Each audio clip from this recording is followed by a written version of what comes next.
কবর যত কঠিন কিয়ামত তার চেয়ে অনেক বেশি কঠিন। কিয়ামত যত কঠিন জাহান্নাম তার চেয়ে অনেক অনেক অনেক বেশি কঠিন। কিয়ামত শুনেছি গরিব মানুষ ধনী মানুষের চেয়ে 500 বছর আগে জান্নাতে যাবে, কথাও ঠিক, হাদিস সহিহ। রাসূল সাল্লাল্লাহু আলাইহি ওয়াসাল্লাম বলেছেন, একটা মানুষ যদি জোর করে জমি দখল করে, এখন তো পূর্বাচলে আপনাদের আশেপাশে এক জমি 10 বার বিক্রি করছে, বনে বিক্রি করেছে, আমার ভাই বিক্রি করছে, মনে করছে মগের মূল্য। যে জমিন ফাঁকি দিয়ে বিক্রি করছে, এই জমিন তাকে বিচারের মাঠে খনন করতে লাগানো হবে। খনন করতে করতে খুঁড়তে খুঁড়তে যেদিন 7 জমিনের নিচে যাবে, সেদিন জমিনটা তার কাঁধের উপরে তুলে দেওয়া হবে। তারপরে বলা হবে, তুমি এখন হাঁটো। কত দিন বিচার হবে সেটা আল্লাহ ভালো জানে। যদি একদিন এই জমিন নিয়ে হাঁটতে হয়, তাহলে সময়সীমা হলো 50,000 বছর। যদি 3 দিন এই জমিন ঘাড়ে করে হাঁটতে হয়, তাহলে সময়সীমা হলো 1.5 লক্ষ বছর। আর এখানে 7টা জমিন আছে, একে খনন করতে কতদিন লাগবে আল্লাহ ভালো জানে। কি দিয়ে বুঝায় আপনাকে আমি কিয়ামতের মাঠের সময়সীমা কত? রাসূল সাল্লাল্লাহু আলাইহি ওয়াসাল্লাম বলেছেন, ভালো মানুষের জন্য কিয়ামতের মাঠের সময়সীমা হলো 1 ওয়াক্ত ফরজ সালাত আদায়ের সমান। আপনি একজন দ্বীনীবন মুসলিম মহিলা, আপনি যদি ভালো হন, তাহলে কিয়ামতের সময় মাঠের সময়সীমা আপনার জন্য, ধরেন মাগরিবের সালাত আদায় করতে 5-7 মিনিট লাগে, ধরেন জোহরের সালাত আদায় করতে 7 থেকে 10 মিনিট লাগে, তাহলে একজন ভালো মানুষের কিয়ামতের মাঠের সময়সীমা 7 থেকে 10 মিনিট। আর একজন ভালো মানুষের কবরের সময়সীমা হলো 2.5 থেকে 3 ঘন্টা, বাসর রাতের সমান। কবর যত কঠিন কিয়ামত তার চেয়ে অনেক বেশি কঠিন। কিয়ামত যত কঠিন জাহান্নাম তার চেয়ে অনেক অনেক অনেক বেশি কঠিন। কি দিয়ে বুঝায় আপনাকে আমি জাহান্নাম কত কঠিন? পৃথিবীতে যারা সবচেয়ে উপভোগকারী মানুষ, যারা দিনরাত সুখে শান্তিতে পৃথিবীতে থেকেছে, মানুষের প্রতি অন্যায় করেছে, সর্ব ধরনের নিয়ামত ভোগ করেছে, এই লোকটাকে জাহান্নামে ঢুকিয়ে দিয়ে বের করে জিজ্ঞাসা করা হবে, বলো তো তুমি পৃথিবীতে কেমন ছিলে? তখনও বলবে, আমি পৃথিবীতে কোনোদিনই সুখে থাকিনি। ঢোকানোর সাথে সাথে সব ভুলে যাবে। তাহলে কি দিয়ে বুঝাবো আপনাকে আমি জাহান্নাম কত কঠিন? এই যে 60 বছর, 77 বছর, 100 বছর পৃথিবী ভোগ করলো, 20 তলা বিল্ডিংয়ে থাকলো, আহাল পরিবার নিয়ে থাকলো, এরকম একটা ভালো মানুষকে জাহান্নামে ঢোকানো সাথে সাথে বের করে জিজ্ঞাসা করা হবে, বলো তো তুমি পৃথিবীতে কেমন ছিলে? তখন উত্তরে বলবে, পৃথিবীতে আমি একদিনও ভালো অবস্থায় ছিলাম না, 1 ঘন্টাও ছিলাম না, 1 মুহূর্ত ছিলাম না। আপনাকে আমি কি দিয়ে বুঝাতে পারি জাহান্নাম কত কঠিন? কবর যত কঠিন কিয়ামত তার চেয়ে অনেক অনেক অনেক বেশি কঠিন। কিয়ামত যত কঠিন জাহান্নাম তার চেয়ে অনেক অনেক অনেক বেশি কঠিন। কি দিয়ে বুঝায় আপনাকে আমি জাহান্নাম কত কঠিন? মহান আল্লাহ বলেন, হাদিহি জাহান্নামুল্লাতী কুনতুম তুআদুন ইসলাউহা ইয়াওমা বিমা কুনতুম তাকফুরুন। এই তো সেই জাহান্নাম যাকে তুমি অস্বীকার করছিলে। যখন মানুষকে জাহান্নামে দেওয়া হবে, তখন আল্লাহ বলবেন, এই তো সেই জাহান্নাম, যে জাহান্নামকে তুমি অস্বীকার করছিলে। এখন তুমি সেই জাহান্নামে ঢুকো, যে জাহান্নামকে তুমি অস্বীকার করছিলে। ইসলাউহা, এখন তুমি ঢুকে যাও সেই জাহান্নামে, যে জাহান্নামকে তুমি অস্বীকার করছিলে, জাহান্নাম। মহান আল্লাহ বলেন, ইন্না জাহান্নামা কানাত মিরসাদা, নিশ্চয় জাহান্নাম মানুষকে ধরার জন্য উঁত পেতে বসে আছে। শত্রু হিসেবে যে বসে আছে তার নাম জাহান্নাম। মানে জাহান্নাম মানুষের শত্রু, জাহান্নাম মানুষের বন্ধু নয়। জাহান্নামের পরিচয় দিতে গিয়ে রাসূল সাল্লাল্লাহু আলাইহি সাল্লাম বলেন, ফামান সাকালাত মাওয়াজিনুহু, যার বিচার মাঠে, ফামান খাফাত মাওয়াজিনুহু, বিচারের মাঠে যার নেকির পাল্লা হালকা হয়ে যাবে, পাপের পাল্লা ভারী হয়ে যাবে, ফাউম্মুহু হাবিয়া, তার থাকার জায়গা হবে হাবিয়া। হাবিয়া নামক জাহান্নাম। আমাদরাকা মা হে, মুহাম্মদ সাল্লাল্লাহু আলাইহি সাল্লাম, আপনি কি বলতে পারেন হাবিয়া নামক জাহান্নামটি কি? আপনার কি জানা আছে হাবিয়া নামক জাহান্নামের পরিচয়? আমি বলি, নারুন হামিয়া, তা হচ্ছে জ্বলন্ত উত্তপ্ত আগুন। জাহান্নাম বলতে একটা আগুনের খণ্ডের নাম। জাহান্নাম বলতে একটা আগুনের টুকরাকে জাহান্নাম বলা হয়, যা আল্লাহ তাআলা বলছেন।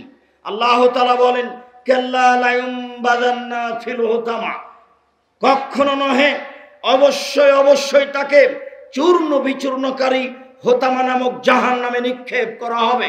ওমা আদরাকা মাল হোতামা, মুহাম্মদ আপনি কি বলতে পারেন চূর্ণ বিচূর্ণকারী হোতামা নামক জাহান্নামটি কি? হোতামা নামক জাহান্নামের পরিচয় আপনি দিতে পারেন? আমি বলি, নারুল্লাহিল মুকাদা, তা হচ্ছে জ্বলন্ত উত্তপ্ত আগুন। হোতামা জাহান্নাম মানে জ্বলন্ত উত্তপ্ত আগুনের নাম জাহান্নাম। জাহান্নামের পরিচয় দিতে গিয়ে আল্লাহ তাআলা বলেন, সাউসলিহে সাকার, আমি অচিরে তাকে সাকার নামক জাহান্নামে নিক্ষেপ করব। ওমা আদরাকা মা সাকার, মুহাম্মদ সাল্লাল্লাহু আলাইহি সাল্লাম আপনি কি বলতে পারেন সাকার নামক জাহান্নামের পরিচয় কি? সাকার জাহান্নাম কাকে বলে তা কি আপনার জানা আছে? আমি বলি, লা তুবকি ওয়ালা তাজার, সাকার এমন একটি জাহান্নাম, যে জাহান্নাম মানুষকে ছাড়বেও না, যে জাহান্নাম মানুষকে মারবেও না, এর নাম জাহান্নাম। যেখানে মানুষ মরেও না, যেখানে মানুষ বাঁচেও না, তার নাম জাহান্নাম। আল্লাহ তাআলা বলেন, লা ইয়ামুতু ফিহা ওয়া লা ইয়াহইয়া, মানুষ জাহান্নামে মরবেও না, মানুষ জাহান্নামে বাঁচবেও না। আল্লাহ তাআলা বলেন, ওয়া ইয়াতিহিল মাউতু মিন কুল্লি মাকানিন ওয়া মা হুয়া বিমাইয়্যিত, মানুষকে জাহান্নামে চতুর্দিক থেকে মরণ ঘিরে ধরবে, কিন্তু সে মরবে না, তার নাম জাহান্নাম। কি দিয়ে বুঝায় আপনাকে আমি জাহান্নাম কাকে বলে? জাহান্নাম কত কঠিন, কবর যত কঠিন, কিয়ামত তার চেয়ে অনেক অনেক অনেক বেশি কঠিন। কিয়ামত যত কঠিন, জাহান্নাম তার চেয়ে অনেক বেশি কঠিন। কি দিয়ে বুঝায় আপনাকে আমি জাহান্নাম কত কঠিন? সম্মানিত দিনী ভাই বোন, বলছিলাম জাহান্নামের পরিচয়ে রাসূল সাল্লাল্লাহু আলাইহি সাল্লামের পক্ষ থেকে জাহান্নামের পরিচয়ের ব্যাপারে কিছু বলি। ইদওয়ান ইবনে গাজওয়ান রাদিয়াল্লাহু তাআলা আনহু বলেন, রাসূল সাল্লাল্লাহু আলাইহি সাল্লাম বলেছেন, ইন্না সাখরাতাল আযীমা লা তুলকা মিন শাফিরে জাহান্নাম, বিশাল একটা পাথরের খণ্ড, কয়েক কোটি মণ ওজনের একটা পাথরের খণ্ড যদি জাহান্নামের মুখে ছেড়ে দেওয়া হয়, ফাতাহাবি ইলা কারিহা বাদা সাবিনাম, তাহলে নিচে পৌঁছিতে সময় লাগবে। 1 ঘন্টায় কত কিলো যেতে পারে? 1 মাসে কত কিলো যেতে পারে? 1 বছরে কত কিলো যেতে পারে? 70 বছরে কত কিলো যেতে পারে? কি দিয়ে বুঝায় আপনাকে আমি জাহান্নাম কত গভীর, জাহান্নাম কত বড়? আল্লাহ তাআলা বলেন, ইন্নাল মুনাফিকিনা ফিদ দারকিল আসফালি মিনান নার, যারা মুনাফিক তারাই থাকবে জাহান্নামের নিচে। দুইজনে এক জায়গাতে বসে মানুষের বদনাম করিয়েন না, তারই নাম জাহান্নাম। মানুষের পিছনে লাগে, তারই নাম মুনাফিক। মানুষের পিছনে লাগিয়েন না, তার নাম মুনাফিক। যারা চুগলখড়ি করে, যারা মানুষের পিছনে লাগে, তারাই হচ্ছে মুনাফিক। মুনাফিক জাহান্নামের সবচেয়ে নিচে থাকবে, এই কথা আল্লাহ তাআলা বলেন। হিন্দু জাহান্নামে যাবে, তবে সবচেয়ে নিচে থাকবে, এই কথা আল্লাহ বলেননি। ইহুদি খ্রিস্টান জাহান্নামে যাবে, এ কথাই সত্য, তবে সবচেয়ে নিচে থাকবে, এই কথা আল্লাহ তাআলা বলেননি। সম্মানিত দিনী ভাই বোন, জাহান্নামের পরিচয় দিচ্ছিলাম। রাসূল সাল্লাল্লাহু আলাইহি সাল্লাম বলেন, ইন্না গিলদা জিলদেহি ইসনানে আরবাউনা জিরা, একজন মানুষের গায়ের চামড়া হবে 42 হাত মোটা। আইন্না জিরসা মিসলু উহুদিন, একজন মানুষের একটা দাঁত হবে উহুদ পাহাড়ের সমান। উহুদ পাহাড় 4 কিলোমিটার প্রশস্ত, 8 কিলোমিটার লম্বা। নিচে কত কিলো আছে তা মানুষ জানে না। রাসূল সাল্লাল্লাহু আলাইহি সাল্লাম বললেন, একজন মানুষের দাঁত হবে উহুদ পাহাড়ের সমান। তিনি বলেন, আইন্না ফাখজাহু মিসলু বাইজা, আর মানুষের উরু রান হবে বাইজা পাহাড়ের সমান। বাইজা পাহাড় হলো 39 কিলোমিটার লম্বা। রাসূল সাল্লাল্লাহু আলাইহি সাল্লাম বলেন, আইন্না মাজলিসু মিন জাহান্নাম বাইনা মক্কা ওয়াল মদিনা, একজন জাহান্নামীর বসার জায়গা হবে মক্কা থেকে মদিনা 450 কিলোমিটার। একজন মানুষের বসার জায়গা জাহান্নামীর 450 কিলোমিটার। তার উরু রান হবে 39 কিলোমিটার লম্বা। তার দাঁতগুলি হবে 4 কিলোমিটার প্রশস্ত, 8 কিলোমিটার লম্বা। নিচে কত আছে তা মানুষ জানে না। কি দিয়ে বুঝায় আপনাকে আমি দাঁত কত বড়? রাসূল সাল্লাল্লাহু আলাইহি সাল্লাম বলেন, বাইনা মানকে বাইল কাফের, একজন কাফের ডান কাঁধ থেকে বাম কাঁধের ব্যবধান একজন দ্রুতগামী ঘোড়ার 3 দিন 3 রাতের পথ। একটা দ্রুতগামী ঘোড়া একজন জাহান্নামীর ডান কাঁধ থেকে যদি দৌড়াতে লাগে তাহলে বাম কাঁধে যেতে 3 দিন 3 রাত সময় লাগবে। আপনাকে আমি কি দিয়ে বুঝাই জাহান্নামীর কাঁধ কত প্রশস্ত, জাহান্নামী লোকটা কত বড়। বিচারের মাঠে থাকবে মানুষ, বিচারের মাঠে থাকবেন ফেরেশতা, বিচারের মাঠে থাকবেন আল্লাহ, বিচারের মাঠে থাকবে পশু প্রাণী, বিচারের মাঠে থাকবে সব কিছু। বিচারের মাঠে থাকবে জাহান্নাম, বিচারের মাঠে থাকবে জান্নাত। কি দিয়ে বুঝায় আপনাকে আমি বিচারের মাঠ কত বড়। আল্লাহ তাআলা বলেন ওয়াইদাল আরজু মুদ্দাত, যেদিন পৃথিবীকে সম্প্রসারিত করা হবে, বিচারের মাঠে পৃথিবীকে কত লক্ষ কোটি গুণ আরো বড় করা হবে তা আল্লাহ ভালো জানেন। সম্মানিত দিনী ভাই বোন, আপনাকে আমি জাহান্নামের সংক্ষিপ্ত পরিচয় দিচ্ছিলাম। আবারও অনুরোধ জানাচ্ছি, যারা দাঁড়িয়ে আছেন, যারা ঘরে বসে আছেন, দোকানপাটে বসে আছেন, লজ্জাবোধ করেন, স্থান ত্যাগ করেন, সামনে এসে বসেন। আপনার জন্য আমি এই দীর্ঘ সময় ধরে কথা বলার চেষ্টা করছি। সম্মানিত দিনী ভাই বোন, বারবার বলে আপনার আমি মানের হানি করতে চাইনি, আপনাকে আমি খাটো করতে চাইনি, তবে আপনাকে আমি অনেক ভালোবাসি। দিনী বৈঠকে এসে ক্ষতিগ্রস্ত হন এটা আমি চাইনি। মর্মে আপনাকে আমি ভদ্রতা বজায় রেখে কর্মত্যাগ করে গুরুত্বপূর্ণ কথা শোনানোর জন্য প্রাণপণে চেষ্টা চালিয়ে যাচ্ছি। সম্মানিত দিনী ভাই বোন, জাহান্নামের পরিচয় দিচ্ছিলাম। কবর যত কঠিন, কিয়ামত তার চেয়ে অনেক বেশি কঠিন। কিয়ামত যত কঠিন, জাহান্নাম তার চেয়ে অনেক অনেক অনেক বেশি কঠিন। কি দিয়ে বুঝায় আপনাকে আমি জাহান্নাম কত কঠিন। মহান আল্লাহ বলেন জাহান্নামকে বিচারের মাঠে টেনে নিয়ে যাওয়া হবে। তাহলে বোঝা যাচ্ছে জাহান্নাম কোথাও আছে যাকে টেনে হেঁচড়ে মাঠে নিয়ে যাওয়া হবে। আল্লাহ তাআলা বলেন ও জিয়া ইয়াউমা ইদিন বে জাহান্নাম, সেদিন বিচার মাঠে জাহান্নামকে টেনে হেঁচড়ে নিয়ে যাওয়া হবে। আব্দুল্লাহ ইবনে মাসউদ রাদিয়াল্লাহু তাআলা আনহু বলেন রাসূল সাল্লাল্লাহু আলাইহি ওয়াসাল্লাম বলেছেন ইজা ইয়াউমা ইদিন বে জাহান্নাম ওয়ালা হাসাবুনা আল ফাজমা, বিচার মাঠে জাহান্নামকে টেনে হেঁচড়ে নিয়ে যাওয়া হবে। জাহান্নামের গায়ে লাগানো থাকবে 70,000 লোহার রশি, আর প্রত্যেক রশিতে থাকবেন 70,000 ফেরেশতা। এক একজন ফেরেশতার এত ক্ষমতা, এই বিশাল পৃথিবীতে এভাবে হাত ঢুকিয়ে গোটা পৃথিবীকে উল্টে দিতে পারেন একজন ফেরেশতা। এরকম ফেরেশতা এক একটা রশিতে থাকবেন 70,000, আর জাহান্নামের গায়ে রশি থাকবে 70,000। কি দিয়ে বুঝায় আপনাকে আমি কিভাবে জাহান্নামকে টেনে নিয়ে যাওয়া হবে। জাহান্নাম কথা বলতে পারে, অবাক। জাহান্নাম কথা বলতে পারে, অবাক কথা। জাহান্নাম কথা বলতে পারে। বিচারের মাঠে আল্লাহ তাআলা জাহান্নামকে বলবেন হালিম তালাত, জাহান্নাম তুমি কি পূর্ণ? তখন জাহান্নাম বলবে হালবিম মাজিদ, আর কি কিছু আছে? এ দেখেন জাহান্নাম কথা বলছে। সম্মানিত দিনী ভাই বোন, আনাস রাদিয়াল্লাহু তাআলা আনহু বলেন রাসূল সাল্লাল্লাহু আলাইহি সাল্লাম বলেছেন লা তাজালু জাহান্নাম ইউলকা, জাহান্নামে মানুষকে নিক্ষেপ করা হবে, মানুষকে নিক্ষেপ করা হবে। আর জাহান্নাম বলতে থাকবে হালবিম মাজিদ, আর কি কিছু আছে? হালবিম মাজিদ, আর কি কিছু আছে? যখন জাহান্নাম এভাবে বলতেই থাকবে হাত্তা ওয়াজা কাদামাহু ফিহা, তখন আল্লাহ তাআলা তার পাকে জাহান্নামে ঢুকিয়ে দিবেন। ওই ইয়ানজাবি বাজিলা বাজিন, তখন জাহান্নামের কিছু অংশের মধ্যে ঢুকে আঁটোসাঁটো হয়ে যাবে। আমরা এই সময়ে হয়তোবা পা উঠিয়ে দেখিয়েছি, আমরা এই সময়ে হয়তো এরকম বলেছি বিচারের মাঠে আল্লাহ পৃথিবীকে একটা রুটি বানিয়ে যারা জান্নাতি তাদেরকে নাস্তা হিসেবে দিবে। তখন যারা আকীদা ভালো বুঝে বলে দাবি জানিয়েছে, তারা বলেছে এ দেখেন আল্লাহর সাদৃশ্য বর্ণনা করা হলো, ইনার আকীদা ত্রুটি। বেটা আমি তোমাকে মন্দ কিছু বলতে চাই না, আসলে আকীদা তোমাকে মনে হয় আবার পড়তে হবে। দেখো রাসূল সাল্লাল্লাহু আলাইহি সাল্লাম জান্নাতের এক খবর দেখে আল্লাহ হাসলেন।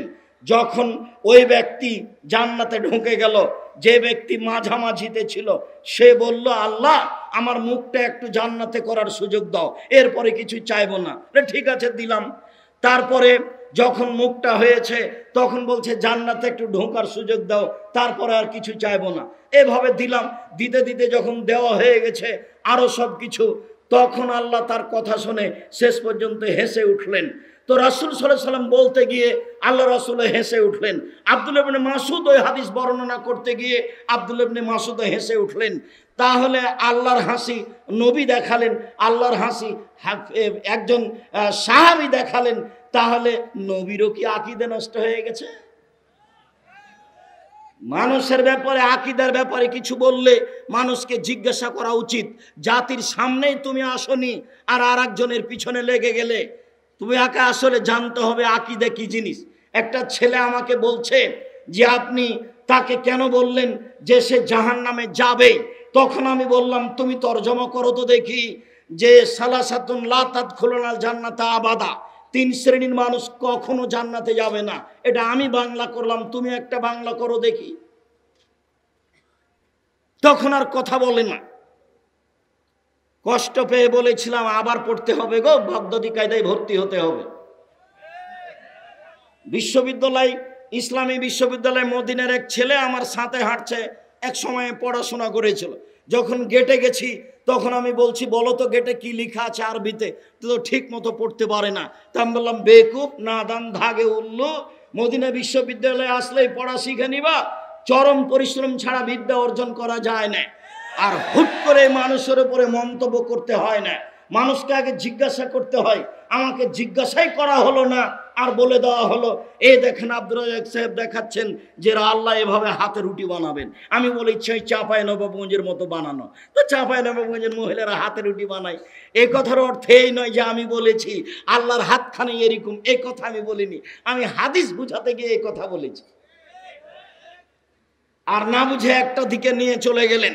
যখন আল্লাহ তাআলা জাহান্নামে পা ঢুকিয়ে দেবেন, এই ছেলে তোমার মুফাসসির মিথ্যা কথা বলেছেন যে আল্লাহ নিরাকার। আল্লাহ নিরাকার নন, আল্লাহর আকার আকৃতি আছে, কথাই ঠিক। দেখো আল্লাহ যখন জাহান্নামে পাটা ঢুকিয়ে দিবেন তখন ইয়ানজাবি বাজুহু ফি বাজিন, জাহান্নামের কিছু অংশ জাহান্নামের কিছু অংশের সাথে ঢুকে একেবারে আঁটো সাঁটো হয়ে চাপা লেগে যাবে। তাহলে বোঝা যাচ্ছে আল্লাহর পায়ের আকার আকৃতি আছে, যার জন্য জাহান্নাম পূর্ণ হয়ে গেল।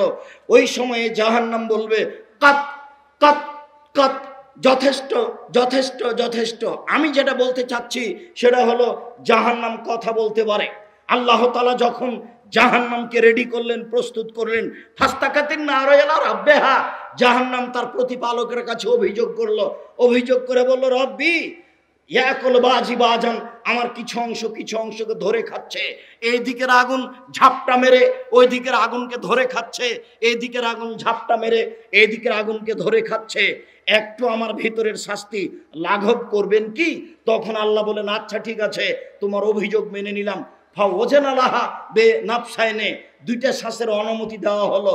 নাফসিন ফিসাইফে ও নাফসিন ফিসেতায়ে, একটা শ্বাস শীতের সময়, একটা শ্বাস ঠান্ডার সময়। হাদিসের অর্থ এমন হতে পারে যে একবার শ্বাস ছাড়লে পৃথিবী 6 মাস গরম থাকবে, আর একবার শ্বাস ধরলে পৃথিবী 6 মাস ঠান্ডা থাকবে। এমন অর্থ হতে পারে ঠান্ডা এলাকা থেকে জাহান্নাম যদি একবার শ্বাস ছাড়ে তাহলে পৃথিবী 6 মাস ঠান্ডা থাকবে, আর গরম এলাকা থেকে একবার যদি জাহান্নাম শ্বাস ছাড়ে তাহলে পৃথিবী 6 মাস গরম থাকবে। আমি যেটা বলছিলাম বুখারী মুসলিমের হাদিস পেশ করে যে জাহান্নাম কথা বলতে পারে। তাহাজ্জাতুন নার ওয়াল জান্নাহ, বিচার মাঠে জাহান্নাম এবং জান্নাত হইচই লাগিয়ে দিবে আল্লাহর সামনে। জাহান্নাম বলবে উসিরতু বিল মুতাজাব্বিরিন ওয়াল মুতাকাব্বিরিন, আমার ভিতরে কেন স্বৈরাচারী অহংকারী স্বেচ্ছাচারী কেন? আমার ভিতরে স্বৈরাচারী স্বেচ্ছাচারী অহংকারী কেন? আমার ভিতরে এরা কেন? তখন আল্লাহ তাআলা বলবেন শোনো, ইন্নামা আযাবি ওয়া গাযাবি, জাহান্নাম তুমি আমার রাগ, তুমি আমার ক্রোধ। এই জাহান্নাম শোনো, তুমি আমার রাগ, তুমি আমার ক্রোধ। ওয়া দেব বেকামান আশাও, আমার বান্দার যাকে ইচ্ছে তোমাকে দিয়ে আমি শাস্তি দেব। এই জন্য তোমার ভিতরে আমি দিয়েছি স্বৈরাচারী স্বেচ্ছাচারী অহংকারী বদমেজাজিকে।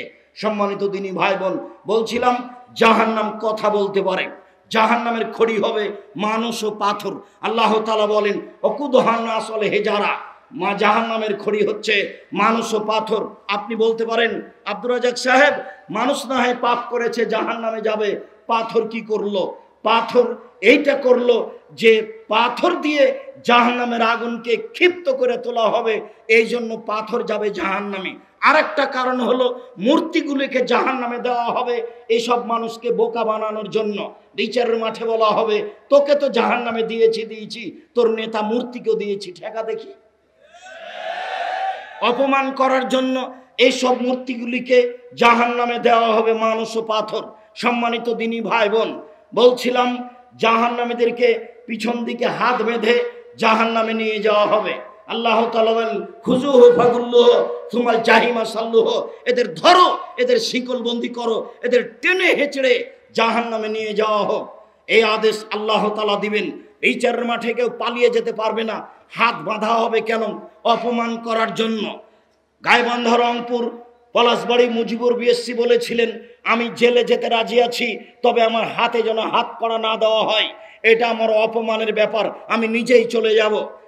বিচারের মাঠে ইন্দিরা গান্ধীর হাত বাঁধা থাকবে, ভিক্টোরিয়া মহারানী এলিজাবেথের হাত বাঁধা থাকবে, ফেরাউনের হাত বাঁধা থাকবে, স্বৈরাচারী অহংকারী বদমেজাজিদের হাত পিছন দিকে বাঁধা থাকবে। সেদিন দেখা যাবে হাত কে খুলে দিতে পারে। সম্মানিত দিনী ভাই বোন, জাহান্নামের উল্লেখযোগ্য শাস্তি হলো জাক্কুম গাছ, কাঁটাযুক্ত জাক্কুম গাছ। জাহান্নামের উল্লেখযোগ্য শাস্তি হলো কাঁটাযুক্ত জাক্কুম গাছ। জাক্কুম গাছের কাঁটা মানুষে খেলে সেটার ভিতরে যাবে না। মহান আল্লাহ বলেন, ইন্না লাদাইনা আনকালা ওয়া জাহিমা, নিশ্চয় আমার কাছে আছে ভারী বেড়ি। প্রত্যেকটা জাহান্নামীর পায়ে বেড়ি বেঁধে দেওয়া হবে, তার পাকে আটকে দেওয়া হবে লোহার বালা দিয়ে। তারপরে দাউ দাউ করে জ্বলতে থাকা আগুনের তাকে নিক্ষেপ করা হবে। অত আমান জাগুসা, আর তার জন্য খাদ্য থাকবে কাঁটাযুক্ত আদাবান আলিমা, আরও থাকবে কঠিন শাস্তি। কাঁটাযুক্ত এই জাক্কুম গাছ আমি আপনাকে স্পষ্ট বিবরণ দিতে পারছি না, তবে বলছি এতটুক যে আমরা রাজশাহী চাঁপাই নবগঞ্জের মানুষ, নদী এলাকায় কিছু গাছ হয়, চাঁপাই নবগঞ্জের ভাষাতে গুঠে বেগুন বলি। সেই গাছে ছোট ছোট ফল ধরে, পেকে গেলে লাল হয়ে যায়, ওর ভিতরে বীজ দেখা যায় বেগুনের বীজের মতো। যখন গাছটা পেকে যায় তখন শুধু কাঁটা আর কাঁটা দেখা যায়। এরকম কাঁটার গাছের নাম হচ্ছে জাক্কুম গাছ, যেটা জাহান্নামের নিচে থেকে গজিয়ে উপরে উঠবে, আগুনের ভিতর থেকে গাছ গজিয়ে উঠবে, পানির ভিতর থেকে গাছ গজিয়ে উঠবে।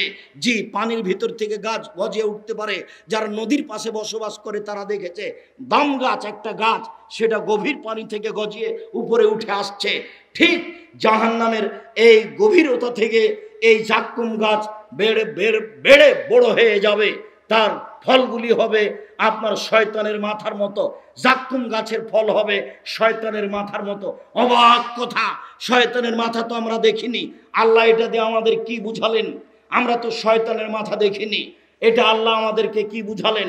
সব বিদ্বানগণ বলেছেন এটার মানে হলো খারাপ। শয়তানের মাথার মতো জাক্কুম গাছের ফল হবে মানে খারাপ। সব বিদ্বানের কথা বলেছেন। তবে আবুল আলা মওদুদী রাহিমাহুল্লাহ বলেন, আরে শোনো শোনো, মানুষ যেমন রূপক কথা বলে আল্লাহ তেমন রূপক কথা বলেন। মানুষ যেমন রূপক কথা বলে আল্লাহ তেমন রূপক কথা বলেন। মানুষে বলে ছেলেটাই এত ভালো, ছেলেটাই এত ভালো, মনে হচ্ছে যেন ফেরেশতা। তো কেউ তো কোনোদিন ফেরেশতাকে দেখেনি, তবুও তো বলে। মানুষে বলে মেয়েটা এত সুন্দরী, মেয়েটা এত সুন্দরী, মনে হচ্ছে যেন পরী। কেউ তো পরীকে দেখেনি, তবু বলে আর বুঝে।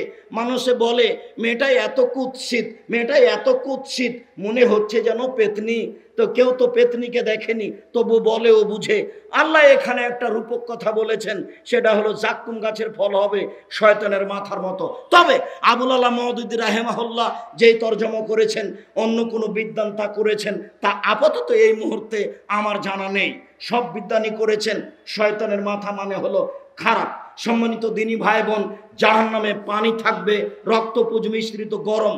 যখনই জাক্কুম গাছ তাকে খেতে দেওয়া হবে, গলায় বেঁধে যাবে, ভিতরেও যাবে না, বাইরেও আসবে না। তার নাম হলো লা ইয়ামুতু ফিহা ওয়া লা ইয়াহইয়া, সেখানে মরবেও না, সেখানে বাঁচবেও না। পানি খেতে চাইবে, এক পর্যায়ে গরম রক্তযুক্ত পুজযুক্ত পানি তাকে দেওয়া হবে। গিলাসটা মুখের পাশে আনতেই নিচের ঠোঁটটা নিচে জড়িয়ে যাবে, উপরের ঠোঁটটা উপরে জড়িয়ে যাবে। পলিথিন কাগজ যদি আগুনের পাশে দেন তাহলে জ্বলে যায় না, জড়িয়ে যায়, জড়িয়ে চলে আসবে। যখন পানিটা মুখে দিয়ে দেওয়া হবে তখন নাড়ি ভুঁড়ি যা আছে সব ঝরে পড়ে যাবে, হাতে হাতে শুধু হাড় হাড্ডি দাঁড়িয়ে থাকবে। কি দিয়ে বুঝায় আপনাকে আমি জাহান্নাম কত কঠিন। কবর যত কঠিন, কিয়ামত তার চেয়ে অনেক অনেক অনেক বেশি কঠিন। কিয়ামত যত কঠিন, জাহান্নাম তার চেয়ে অনেক অনেক অনেক বেশি কঠিন। সম্মানিত দিনী ভাই বোন, জাহান্নামের উল্লেখযোগ্য শাস্তি হলো আগুন। আগুনের পাহাড় থাকবে। আল্লাহ তাআলা বলেন সাউরহিকুহুম সাউদা, আমি তাকে আগুনের পাহাড়ে উঠতে বলবো, নামতে বলবো, উঠতে বলবো, নামতে বলবো। আল্লাহ তাআলা বলেন ফালামান্না জেজা জলুদহুম বাদাল্লাহুম জলুদান গায়রাহা, যতবার তারা জাহান্নামের আগুনের চামড়া জ্বলে যাবে আবার ঠিক করা হবে, যতবার জ্বলে যাবে আবার ঠিক করা হবে, যতবার জ্বলে যাবে আবার ঠিক করা হবে। রাসূল সাল্লাল্লাহু আলাইহি ওয়াসাল্লাম বলেন মিনহুম মান তাখুজুন নারু এলা কাবাইহে, জাহান্নামের আগুন হবে কারো কারো টাকনু পর্যন্ত। মিনহুম মান তাখুজুন নারু এলা রুকবাতাইহে, জাহান্নামের আগুন হবে কারো কারো হাঁটু পর্যন্ত। মিনহুম মান তাখুজুন নারু এলা হাকওয়াইহে, জাহান্নামের আগুন হবে কারো কারো কোমর পর্যন্ত। মিনহুম মান তাখুজুন নারু এলা তারকতেহি, জাহান্নামের আগুন হবে কারো কারো এ নাক গলা পর্যন্ত, এই গলা পর্যন্ত। এইভাবে জাহান্নামের আগুন হবে বলে রাসূল সাল্লাল্লাহু আলাইহি ওয়াসাল্লাম বলেছেন। আল্লাহ তাআলা বলেন এই সব শাস্তির কথা। সম্মানিত দিনী ভাই বোন, জাহান্নামে থাকবে হাতুড় মানুষকে পিটানোর জন্য, জাহান্নামে থাকবে সাপ আপনার উটের সমান, একবার দংশন করলে 40 বছর ব্যথা থাকবে। জাহান্নাম থাকবে বিচ্ছু, একবার দংশন করলে 40 বছর ব্যথা থাকবে। বিচ্ছু হবে আপনার গাধার সমান। সম্মানিত দিনী ভাই বোন, জাহান্নাম, জাহান্নামে যাবে যারা, তাদের বিভিন্ন পাপের কারণে বিশেষভাবে নারীদের ব্যাপারে রাসূল সাল্লাল্লাহু আলাইহি সাল্লাম বলেছেন ইয়া মাশারান নিসায়ে তাসাদ্দাকনা, হে মহিলারা তোমরা দান খয়রাত করো, আমি তোমাদেরকে বেশিরভাগ জাহান্নামে দেখছি। রাসূল সাল্লাল্লাহু আলাইহি সাল্লাম বলেন আমি যখন জাহান্নামে তাকালাম তখন দেখি শুধু নারী আর নারী। মদিনার মহিলারা জিজ্ঞাসা করেছিল কেন মহিলারা জাহান্নামে যাবে? তখন রাসূল সাল্লাল্লাহু আলাইহি সাল্লাম বলেছিলেন ওরা স্বামীকে মেনে চলে না, এই জন্য অকৃতজ্ঞতা প্রকাশ করে, এই জন্য এই দুইটা কারণ উল্লেখ করা হয়েছে। মহিলারা বেশি জাহান্নামে যাবে এই মর্মে। সম্মানিত দিনী ভাই বোন, আবু হুরায়রা রাদিয়াল্লাহু তাআলা আনহু বলেন রাসূল সাল্লাল্লাহু আলাইহি সাল্লাম বলেছেন সিনফান মিন আহলিন নারে লামা আরাহুমা, পৃথিবীর মানুষ মনে রেখো দুই শ্রেণীর মানুষ জাহান্নামে যাবে, ওদের আমি দেখিনি। পৃথিবীর মানুষ মনে রেখো দুই শ্রেণীর মানুষ জাহান্নামে যাবে, আমি তাদের দেখিনি। কমন মাহুম সিয়াত, এক শ্রেণীর মানুষ তাদের হাতে থাকবে লাঠি, এক শ্রেণীর মানুষ তাদের হাতে থাকবে লাঠি কাজ নাবিল বাকারে, গাভীর লেজের মতো, একদিক মোটা একদিক চিকন, এজরবেন নাস, এ দিয়ে মানুষকে মারবে। আমি মনে করছি সরকারি মানুষের হাতে এরকম লাঠি থাকে, আর যারা কলেজ বিশ্ববিদ্যালয়ে পড়ে দল করে তাদের সাথে এরকম লাঠি থাকে। রাসূল সাল্লাল্লাহু আলাইহি সাল্লাম বলেন যে তাদের হাতে থাকবে লাঠি, তারা মানুষকে মারবে, এরা জাহান্নামে যাবে। আর ওসব মহিলা জাহান্নামে যাবে নিসাউন, মহিলা কাশে এতন, কাপড় পরে থাকে, আর এতন উলঙ্গ, পরেও মনে হচ্ছে কাপড় পরে নেই, এরাই জাহান্নামে যাবে। রৌসহন্না কাসনেমাতিল বক্তিল মায়লা, এদের মাথা হবে বক্র উটের মতো, মাথায় কাপড় দিবে না, হেলে দুলে চলবে। রাসূল সাল্লাল্লাহু আলাইহি সাল্লাম বলছেন এরা জাহান্নামে তো যাবে যাবে, এরা জান্নাতের গন্ধ পাবে না, যে জান্নাতের গন্ধ 1 বছরের দূরত্ব পথ থেকে পাওয়া যায়। সম্মানিত দিনী ভাই বোন, জাহান্নাম থেকে বাঁচার জন্য সালাতে সালাম ফেরার পূর্বে বলবেন আল্লাহুম্মা ইন্নী আউযু বিকা মিন আযাবি জাহান্নাম ওয়া আউযু বিকা মিন আযাবিল কবর ওয়া আউযু বিকা মিন ফিতনাতিল মাসীহিদ দাজ্জাল ওয়া আউযু বিকা মিন ফিতনাতিল মাহইয়া ওয়াল মামাত আল্লাহুম্মা ইন্নী আউযু বিকা মিনাল মাসাম ওয়াল মাগরাম।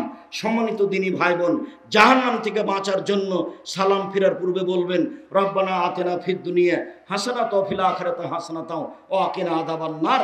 আল্লাহ তুমি ইহকালে কল্যাণ দাও, পরকালে কল্যাণ দাও, জাহান্নাম থেকে বাঁচাও। আপনি জাহান্নাম থেকে বাঁচার জন্য সকালে সন্ধ্যায় 3 বার করে বলবেন আল্লাহুম্মা আজরিনি মিনান নার, আল্লাহুম্মা আজরিনি মিনান নার। আল্লাহ তুমি আমাকে জাহান্নাম থেকে বাঁচাও, আল্লাহ তুমি আমাকে জাহান্নাম থেকে বাঁচাও, আল্লাহ তুমি আমাকে জাহান্নাম থেকে বাঁচাও। আপনি যদি 3 বার বলেন তাহলে পাল্টা আবার জাহান্নাম বলবে আল্লাহ ও যখন আমার থেকে বাঁচতেই চাচ্ছে তাহলে তুমি তাকে আমার ভিতরে দিও না। সম্মানিত দিনী ভাই বোন, জাহান্নাম থেকে বাঁচার জন্য আমি বিবরণগুলো পেশ করলাম, এবার আবারও চলে আসছি আপনার প্রাণপ্রিয় বস্তুর কথা। আমি জানি না আপনি কি প্রস্তুতি নিয়ে এসেছিলেন আর টাকা পয়সা সব কোথায় খরচ করে ফেললেন। রাসূল সাল্লাল্লাহু আলাইহি সাল্লাম বলেন প্রত্যেক দিন আকাশ থেকে 2 জন নেমে আসে, ফেরেশতা একজন বলে আল্লাহুম্মা আতে লিকুল্লি মুনফিকিন খালাফ, আল্লাহ যে যতটুকু দিল সে ততটুকু তুমি পূর্ণ করে দাও। আর যে যতটুকু দিল না অপরজন বলে আল্লাহুম্মা আতে লিকুল্লি মুমসিকিন তালাফা, যে দান করলো না সেটুকু তুমি তার ক্ষতি করে দাও। সম্মানিত দিনী ভাই বোন, قال رسول الله صلى الله عليه وسلم منهم من تأخذ النار إلى كعبيه ومنهم من تأخذه النار إلى ركبتيه ومنهم من تأخذه النار إلى حقويه ومنهم من تأخذه النار إلى ترقوته رواه মুসলিম। সম্মানিত উপস্থিতি, প্রশংসা আল্লাহর জন্য, শান্তি অবতীর্ণ হোক আল্লাহর রাসূলের উপর সাল্লাল্লাহু আলাইহি ওয়াসাল্লাম। আজকের দিনই বৈঠকে আমার সংক্ষিপ্ত বক্তব্য জাহান্নাম। আমরা জাহান্নাম সম্পর্কে আলোচনা করতে গিয়ে জাহান্নামের পরিচয়, জাহান্নামীদের পরিচয়, জাহান্নামকে বিচারের মাঠে টেনে নিয়ে যাওয়া হবে, জাহান্নাম কথা বলতে পারে, জাহান্নামের উল্লেখযোগ্য শাস্তি, জাক্কুম, আগুন ও বিভিন্ন ধরনের শাস্তি, জাহান্নাম থেকে বাঁচার পথ আমরা সংক্ষিপ্তভাবে বলার চেষ্টা করব ইনশাআল্লাহ। লিখিত বিষয়ের উপরে কথা বলার পূর্বে আপনাদের সাথে জরুরি কথা, যারা মসজিদে আছেন, যারা ঘরে আছেন, সবকে বের হতে হবে তোমরা, আর যারা শুয়ে আছে তাকে উঠিয়ে দেন। সালাফি কনফারেন্সে এসে নিজের ইচ্ছা মতো চলা আমি পছন্দ করি না, যা আপনাদেরকে আগেই বলেছি। আমি বুঝলাম না আসার পর থেকে সারাদিন রাস্তায় ঘুরছেন কেন, মসজিদও হবে বসে শুয়ে আছেন কেন, এই সামনে এইখানে দাঁড়িয়ে আছেন কেন? আমি তো জায়গা বাম দিকে দেখতে পাচ্ছি, তখনও দেখতে পাচ্ছিলাম। এই ছেলে যাও, যারা দায়িত্ব পালন করছো দেখো, এই যে কয়েকজন লোক এখানে ডান দিকে দাঁড়িয়ে আছে, তাদেরকে বাম দিকে নিয়ে আসো যাও। আর মসজিদে দেখো কোনো মানুষ ঘুমিয়ে থাকতে পাবে না। দোকানপাটে চলাচল বন্ধ করুন। সারাদিন হাট বাজার করবেন তো আর গ্রামে হাট বাজার কি করবেন, এইখানেই করে নেন। হিসাব নিসাব একটু বিবেচনা থাকা দরকার। আমি গত বছর থেকে আপনাকে বলছি যে সালাফি কনফারেন্সের একটা বিশেষ বৈশিষ্ট্য থাকা উচিত, যেখানে শুধুমাত্র পেশাব পায়খানা ছাড়া আমরা এখানেই বসে থাকবো। 2 দিনের জন্য এসেছি কিছু দিন ধর্ম জানা ও শিখার জন্য। এই আশাটাই যেন, এই পয়সা খরচটা যেন আপনার জন্য বিপদ না হয়ে যায়। শ্রম দিয়ে সারা বাংলাদেশের বিভিন্ন জেলা থেকে উপস্থিত হয়েছেন। কোথায় আপনার বরিশাল, পিরোজপুর, বহলা, আপনার বরগুনা, ঝালকাঠি, আর ওইদিকে কোথায় আপনার রংপুর, দিনাজপুর, লালমনিরহাট, নীলফামারী, কুড়িগ্রাম, পঞ্চগড়, ঠাকুরগাঁ, ওইদিকে আপনার খুলনা, বাগেরহাট, সাতক্ষীরা, যশোর, নড়াইল, ফরিদপুর, শরীয়তপুর, মাদারীপুর, এই বিভিন্ন জেলা থেকে আপনারা উপস্থিত হয়েছেন। এর একটা তো মূল্যায়ন আছে, কি নিয়ে যাবেন, কেনই বা ঘুরছেন এভাবে? সব সময় ওই রাস্তাটা মানুষ দিয়ে পরিপূর্ণ হয়ে আছে, আসা শেষ, এত তাড়াতাড়ি যেতে হচ্ছে কেন? আর যারা আপনারা দিনী বোন, ঢং ঢং করে আসলেন আবার ঢং ঢং করে চলে গেলেন, এটাই অভ্যাস। কি শিখবেন? কেন এভাবে চলে আসলেন? রাত কি হয়েছে? একদিন তো একটু সময় দিবেন। রাত 2টা বাজতো আর আমরা না আসতাম, আপনি চলে যেতেন, সে একটা হতো। কেন এত তাড়াতাড়ি আপনাকে স্থান ত্যাগ করা লাগছে? কেন আপনি হাঁটতে হাঁটতে চলে গেলেন? আসলেনই বা কেন? আর যাচ্ছেনই কেন? কি আপনাকে শিখাতে পারলাম? কি বা আপনি শিখলেন? যারা রাস্তাঘাটে আছেন, দোকানপাটে আছেন, মসজিদে বসে আছেন, বিনীত অনুরোধ, চলে আসুন। এই শিষ্টাচার ভালো নয়, এটা নোংরা শিষ্টাচার, এটা নোংরা বৈশিষ্ট্য। কেন আপনাকে সারাদিন দোকানে বসে থাকতে হবে? কেন ওখানে গিয়ে এত গল্প করতে হবে? কেন এত সময় কাটাতে হবে? কেন এত চা বিস্কুট খেতে হবে? মানুষ খাবে মাত্র 3 ভাগে ভাগ করে, ওই হাদিস সহি। বেঁচে থাকার জন্য খেতে হয় 1 ভাগ খাদ্য, 1 ভাগ পানি, 1 ভাগ শ্বাস প্রশ্বাস। এ হাদিস সহি। রাসূল সাল্লাল্লাহু আলাইহি সাল্লাম এটা বলেছেন। সারাদিন থেকে দোকানপাটে বসে এই খাচ্ছেন সেই খাচ্ছেন, এটা কেমন অভ্যাস? সালাফি কনফারেন্সে আসবেন কিছু নেওয়ার জন্য, কিছু নিয়ম নীতি শেখার জন্য। আপনাকে আমি কি নিয়ম শিখাতে পারি আপনার শিষ্টাচার যদি এমন হয়? আমি এখন বলবো, আপনি দোকানপাটে ঘুরছেন, আপনি কারোর সাথে বসে গল্প করছেন, আড্ডা পিটছেন, অথচ আপনাকে আমি কতদিন থেকে বলে আসছি যে 2 জন যেখানে বসে আছে ওখানে বসবেন না।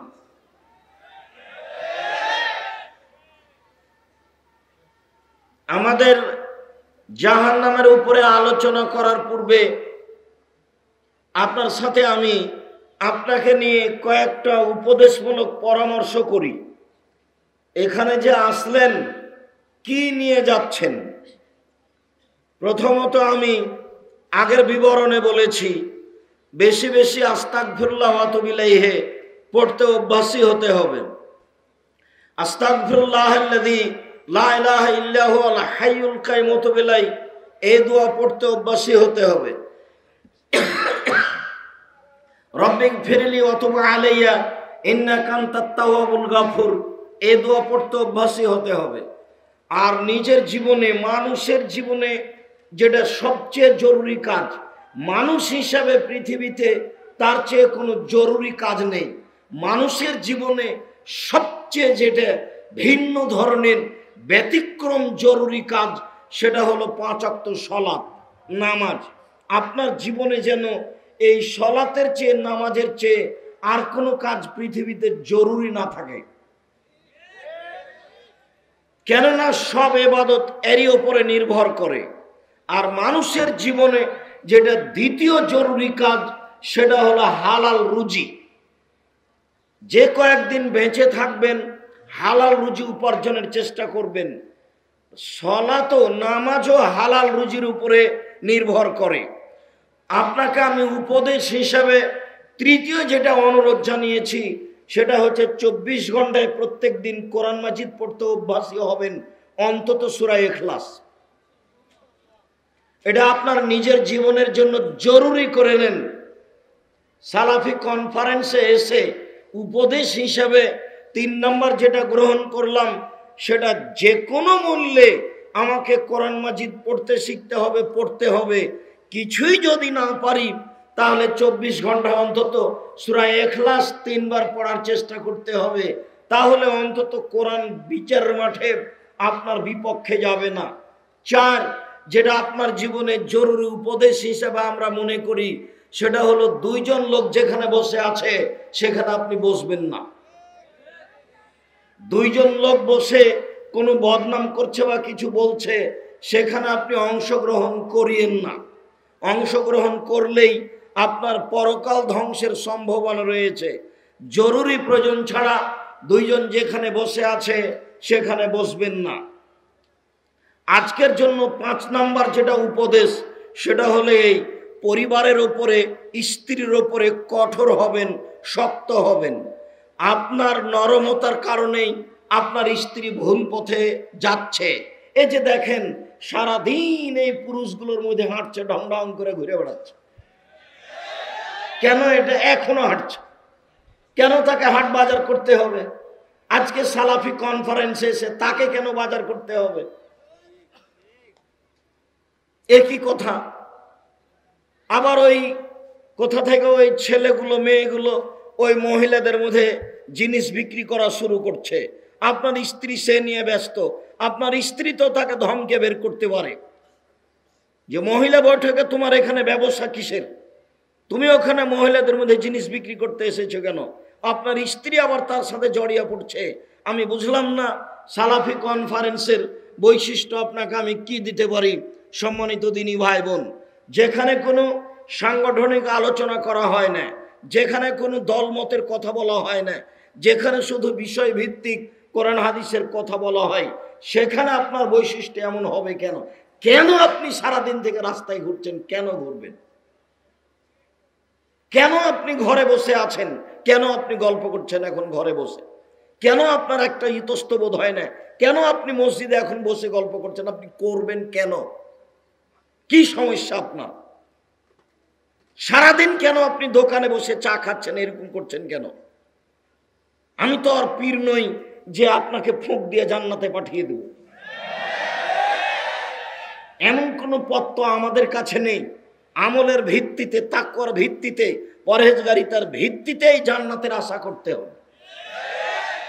যদি তাই হয় তাহলে জীবনের সবচেয়ে জরুরি ব্যতিক্রম কাজ হচ্ছে 5 ওয়াক্ত সালাত। আল্লাহে আল্লাহর কসম, আল্লাহে আল্লাহর কসম, আল্লাহে আল্লাহর কসম, মানুষের জীবনে সালাতের চেয়ে আর কোন জরুরি কাজ আছে তা কোরআন হাদিস প্রমাণ করে না। মানুষের জীবনে যেটা দ্বিতীয় জরুরি কাজ সেটা হলো একটু হালাল রুজি। মানুষের জীবনে যেটা তৃতীয় জরুরি কাজ সেটা হলো কোরআন মাজিদ তেলাওয়াত করা। মানুষের জীবনে যেটা জরুরি কাজ সেটা দুইজন যেখানে বসে আছে সেখানে বসে গল্পে জড়িয়ে না পড়া। সারাদিন আড্ডা পিটেন, গল্প করেন। সালাফি কনফারেন্সে এসে আপনি গেটের ওখানে সারাদিন গল্প করছেন কেন? পেশাব পায়খানা ছাড়া আপনি বাইরে যেতে পাবেন না। আপনাকে আমি কতবার অনুরোধ করছি, দেখেন আমি আপনার দিনী ভাই, দেখেন আমি আব্দুর রাজ্জাক বিন ইউসুফ আপনার দিনী ভাই, আপনাকে আমি খুব ভালোবাসি, আমার উপরে আপনার অনেক ভালোবাসা। যদি তাই হয় তাহলে আমি যেটা চাচ্ছি আপনি সেটা করেন, আপনার জন্য ভালো হবে। পঞ্চম জরুরি কাজ যে স্ত্রীর উপরে, ছেলে মেয়ের উপরে কঠোর হতে হবে। পৃথিবীর সবচেয়ে দামি মানুষ লাঠিটা ঝুলিয়ে রাখতে বলছেন দরজায়, লাঠি দেখে যেন স্ত্রী ছেলে মেয়ে সতর্ক হয়। পৃথিবীর সবচেয়ে ভদ্র সম্মানী মানুষ বলছেন লাঠি দিয়ে স্ত্রীকে ঠিক করো। পৃথিবীর সবচেয়ে ভদ্র সম্মানী মানুষ বলছেন ছেলেকে পিটিয়ে সালাত আদায় করাও। পৃথিবীর সবচেয়ে ভদ্র সম্মানী মানুষ মুহাম্মদ সাল্লাল্লাহু আলাইহি সাল্লাম পরিবারের উপরে কঠোরতা করতে গিয়ে 5 বার লাঠির কথা বলেছে। আপনাকে নিশ্চিত বুঝতে হবে যে সারাদিন থেকে আপনার স্ত্রী ঘুরে বেড়াচ্ছে এখানে এসে, তার মানে আপনি দুর্বল। আপনার দুর্বলতার ফাঁকে এরকম ঘটেছে। যেখানে স্ত্রীর উপরে আপনার জিম্মেদারির কথা আল্লাহ রাসূল বলেছেন, সেখানে 5টা জিম্মেদারি আপনার ব্যাপারে বলেছেন। 1, আপনি যে মানের খাবেন সে মানের খাওয়াবেন। 2, আপনি যে মানের পড়বেন আপনার স্ত্রীকে সে মানের পড়াবেন। 3, আপনি আপনার স্ত্রীকে কখনো কটু কথা বলতে পাবেন না। 4, আপনি কখনো মুখের উপরে মারতে পাবেন না। 5, কখনো আপনার স্ত্রী আপনার বাড়ি ছাড়া কোথাও থাকতে পাবে না। চাচির বাড়ি যেতে পাবে না, খালার বাড়ি যেতে পাবে না, মায়ের বাড়ি যেতে পাবে না, জরুরি প্রয়োজন ছাড়া বাড়ি ত্যাগ করতে পারে না। হাট বাজার তো বহু দূরের কথা, হাট বাজার তো ভাবতেই পারা যায় না। সেখানে আপনার স্ত্রী সারা দিন ঢং ঢং ঢং করে বাজার ঘুরে বেড়ায়। আপনার কাপুরুষতার ফাঁকে, আপনার দুর্বলতার ফাঁকে আপনার স্ত্রী খারাপ আচরণ গ্রহণ করেছে, এর জব আপনাকেই দিতে হবে। যেখানে আমরা বলছিলাম জুমার সময়ে যে 3 শ্রেণীর মানুষ জান্নাতে যাবে না, জাহান্নামে যাবে, তার 1 শ্রেণীর মানুষ আপনি। আপনার স্ত্রীর কারণে, আপনার মেয়ের কারণে আপনি এভাবে ক্ষতিগ্রস্ত হয়েছে। আলোচনার প্রারম্ভে আবারও বলছি, এই ছেলে দেখো তো এই সামনে দিয়ে হাঁট চড়াচ্ছে, জামিয়ার ছেলে নাকি? কোনো মানুষ চলাচল করতে পাবে না, কেউ রাস্তা দিয়ে চলাচল করতে পাবে না। বিনীত অনুরোধ, এরকম দিনী বৈঠকের সাথে ফাইজলামি না করার জন্য আপনাকে আমি অনুরোধ জানাচ্ছি। পেশাব পায়খানা ছাড়া আপনি কোনো জায়গায় বসে গল্প কথা বলতে পাবেন না, এটাই ঠিক, এটাই আপনাকে পালন করতে হবে। আপনি আমার দিনী ভাই, আপনাকে আমি যথাযথভাবে মূল্যায়ন করতে চাই। আপনি কোথায় শরীয়তপুর ফরিদপুর থেকে এসেছেন পয়সা খরচ করে? আপনি একজন বেলদির মানুষ, দেবয়ের মানুষ, আসলেন 10টার সময় চলে গেলেন। চলে যাবেন কেন? কেন যাবেন আপনি? কেন যাবেন আপনি? আপনি কালনি থেকে এসেছেন 10টার সময় চলে গেলেন কেন? জামিয়া সালাফি আপনাকে কি মূল্যায়ন করেন? রাস্তার উপরে গাছ লাগিয়ে ঘর বাড়ি তৈরি করে তাহাজ্জুদ পড়ে ধর্ম দেখাচ্ছেন, কেন আপনি এটা করবেন? আপনার উপরে আমার আন্তরিকতার কোনো অভাব নেই, আপনি এসেই চলে গেলেন কেন? কেন যাবেন? যারা আপনারা হাঁটাবো, বীর হাঁটাবো, কাজিরবাগ, দেবই, বেলদি, কালনি, আশেপাশে যত গ্রাম আছে দিনী ভাই বোন, জামিয়া সালাফিয়াকে নিজের প্রাণের চেয়ে বেশি ভালোবাসবেন। এটা আমার অনুরোধ। আপনার প্রতিষ্ঠান আমি শুধু রাজশাহী চাঁপাইনবাবগঞ্জ থেকে এসে গড়ি, আর আপনি আসলেন আর চলে গেলেন। আমি এই নীতি পছন্দ করি না। আপনাকে আমি অনেক ভালোবাসি। সম্মানিত দিনী ভাই বোন, যারা যেখানে আছেন, রাস্তাঘাটে চলাচল বন্ধ করে, দোকানপাট বন্ধ করে, নিজের কথা বন্ধ করে, ঘুম ত্যাগ করে কিছুক্ষণ গুরুত্বপূর্ণ আলোচনা শোনার জন্য চেষ্টা করুন। কবর যত কঠিন, কিয়ামত তার চেয়ে অনেক বেশি কঠিন। কিয়ামত যত কঠিন, জাহান্নাম তার চেয়ে অনেক অনেক অনেক বেশি কঠিন। আমি কি দিয়ে বোঝাই আপনাকে জাহান্নাম কত কঠিন? উসমান রাদিয়াল্লাহু তাআলা আনহু এই যে ওয়াকাফ আলা কবরিন, যখন তিনি কবরের পাশে দাঁড়াতেন, দাঁড়ালেই তিনি কাঁদতে লাগতেন। হাত্তা ইয়াবুল্লাহ লিহিয়াতাহু, কাঁদতে কাঁদতে তিনি তার দাড়ি ভিজিয়ে দিতেন। সারাদিন তো হাসতে খেলতে দিন কাটছে, কখনো তো কান্নার জন্য একটা সময় বের করতে পারি না। যখনই উসমান রাদিয়াল্লাহু তাআলা আনহু কবরের পাশে দাঁড়াতেন, তখনই কাঁদতে লাগতেন। এমনভাবে কাঁদতেন যে চোখের পানি ঝরতে ঝরতে দাড়ি ভিজে যেত। ফাকির আলাহু, তাকে বলা হতো তাজকুরুল জান্নাতুন নারা ফালা তাবকি ওয়া তাবকি মিনহাজা। আপনি জাহান্নামের কথা বলেন, জান্নাতের কথা বলেন, তখন তো কাঁদেন না, কিন্তু যখনই আপনি কবরের পাশে দাঁড়ান তখন আপনি কাঁদেন কেন? এর কি রহস্য? তখন তিনি উত্তরে বলছেন, শোনো, আল্লাহর নবী বলেছেন, ইন্নাল কাবরা আউয়ালু মানজিল মিন মানাজিলিল আখিরা, নিশ্চয় কবর হচ্ছে মরার পরে প্রথম বিপদ। ফাইন নাজা মিনহু ফাবাদ আইসার মিনহু, যদি মানুষ কবরে বেঁচে যায় তাহলে এরপরে যত স্তর আছে সব সহজ হয়ে যাবে। অন্যান্য মেনজু মিনহু, মানুষ যদি কবরে বাঁচতে না পারে, ফাবাদ আইসার মিনহু ফাবাদ আসাদ্দ মিনহু, তাহলে এরপরে যত স্তর আছে সব আরো জটিল ও কঠিন হয়ে যাবে। এই জন্য আমি ভাবছি, কান্নাকাটি করি, কবরে যদি ঠেকে যাই তাহলে কিয়ামতে ঠেকেই গেছি, কবরে যদি ঠেকে যাই তাহলে জাহান্নামে চলে গেছি। এই জন্য আমি কবর দেখলেই কান্নাকাটি করি আর ভাবি এটা তোমার প্রথম বিপদ, এই জায়গায় তোমার প্রথম বিপদ। আল্লাহ, আমি যদি এখানে বেঁচে যাই তাহলে বাকিগুলো সব সহজ হয়ে যাবে, আর যদি এখানে বাঁচতে না পারি তাহলে বাকিগুলি কঠিন হয়ে যাবে। এই জন্য আমি কবরের পাশে দাঁড়ালেই কান্নাকাটি করি। রাসূল সাল্লাল্লাহু আলাইহি সাল্লাম বলেন, যুরু কবরাকুম ফাইন্নাহু তুযাক্কিরু মাউতাকুম, তোমরা কবর জিয়ারত করতে যাও, কবরের পাশে গিয়ে দোয়া প্রার্থনা করো, তাহলে তোমাদের মরণ বলে স্মরণ হবে।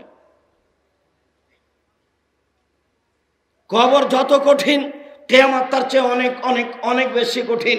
কিয়ামত যত কঠিন, জাহান্নাম তার চেয়ে অনেক অনেক অনেক বেশি কঠিন। এই ছেলেরাই, যারা জামিয়ার ছেলে, আমাদের এই লোকজন যারা দাঁড়িয়ে আছে, তারা এখানে কেউ দাঁড়িয়ে থাকতে পাবে না। বাম দিকে আমি জায়গা দেখতে পাচ্ছি, দয়া করে সাইড ছেড়ে সামনে দিয়ে বামে আসতে হবে। এইটুকু আপনার হিতাহিত জ্ঞান হয় না কেন? আপনার সাথে আমার অন্তদ্বন্দ্ব কিছু নেই, আপনাকে আমি অনেক ভালোবাসি, আপনাকে আমি সম্মান করতে চাই। পরিস্থিতি পরিবেশকে মূল্যায়ন করুন। ঘন্টার ঘন্টা ঘুমিয়ে গল্প করে পরহেজগারিতা দেখাবেন না।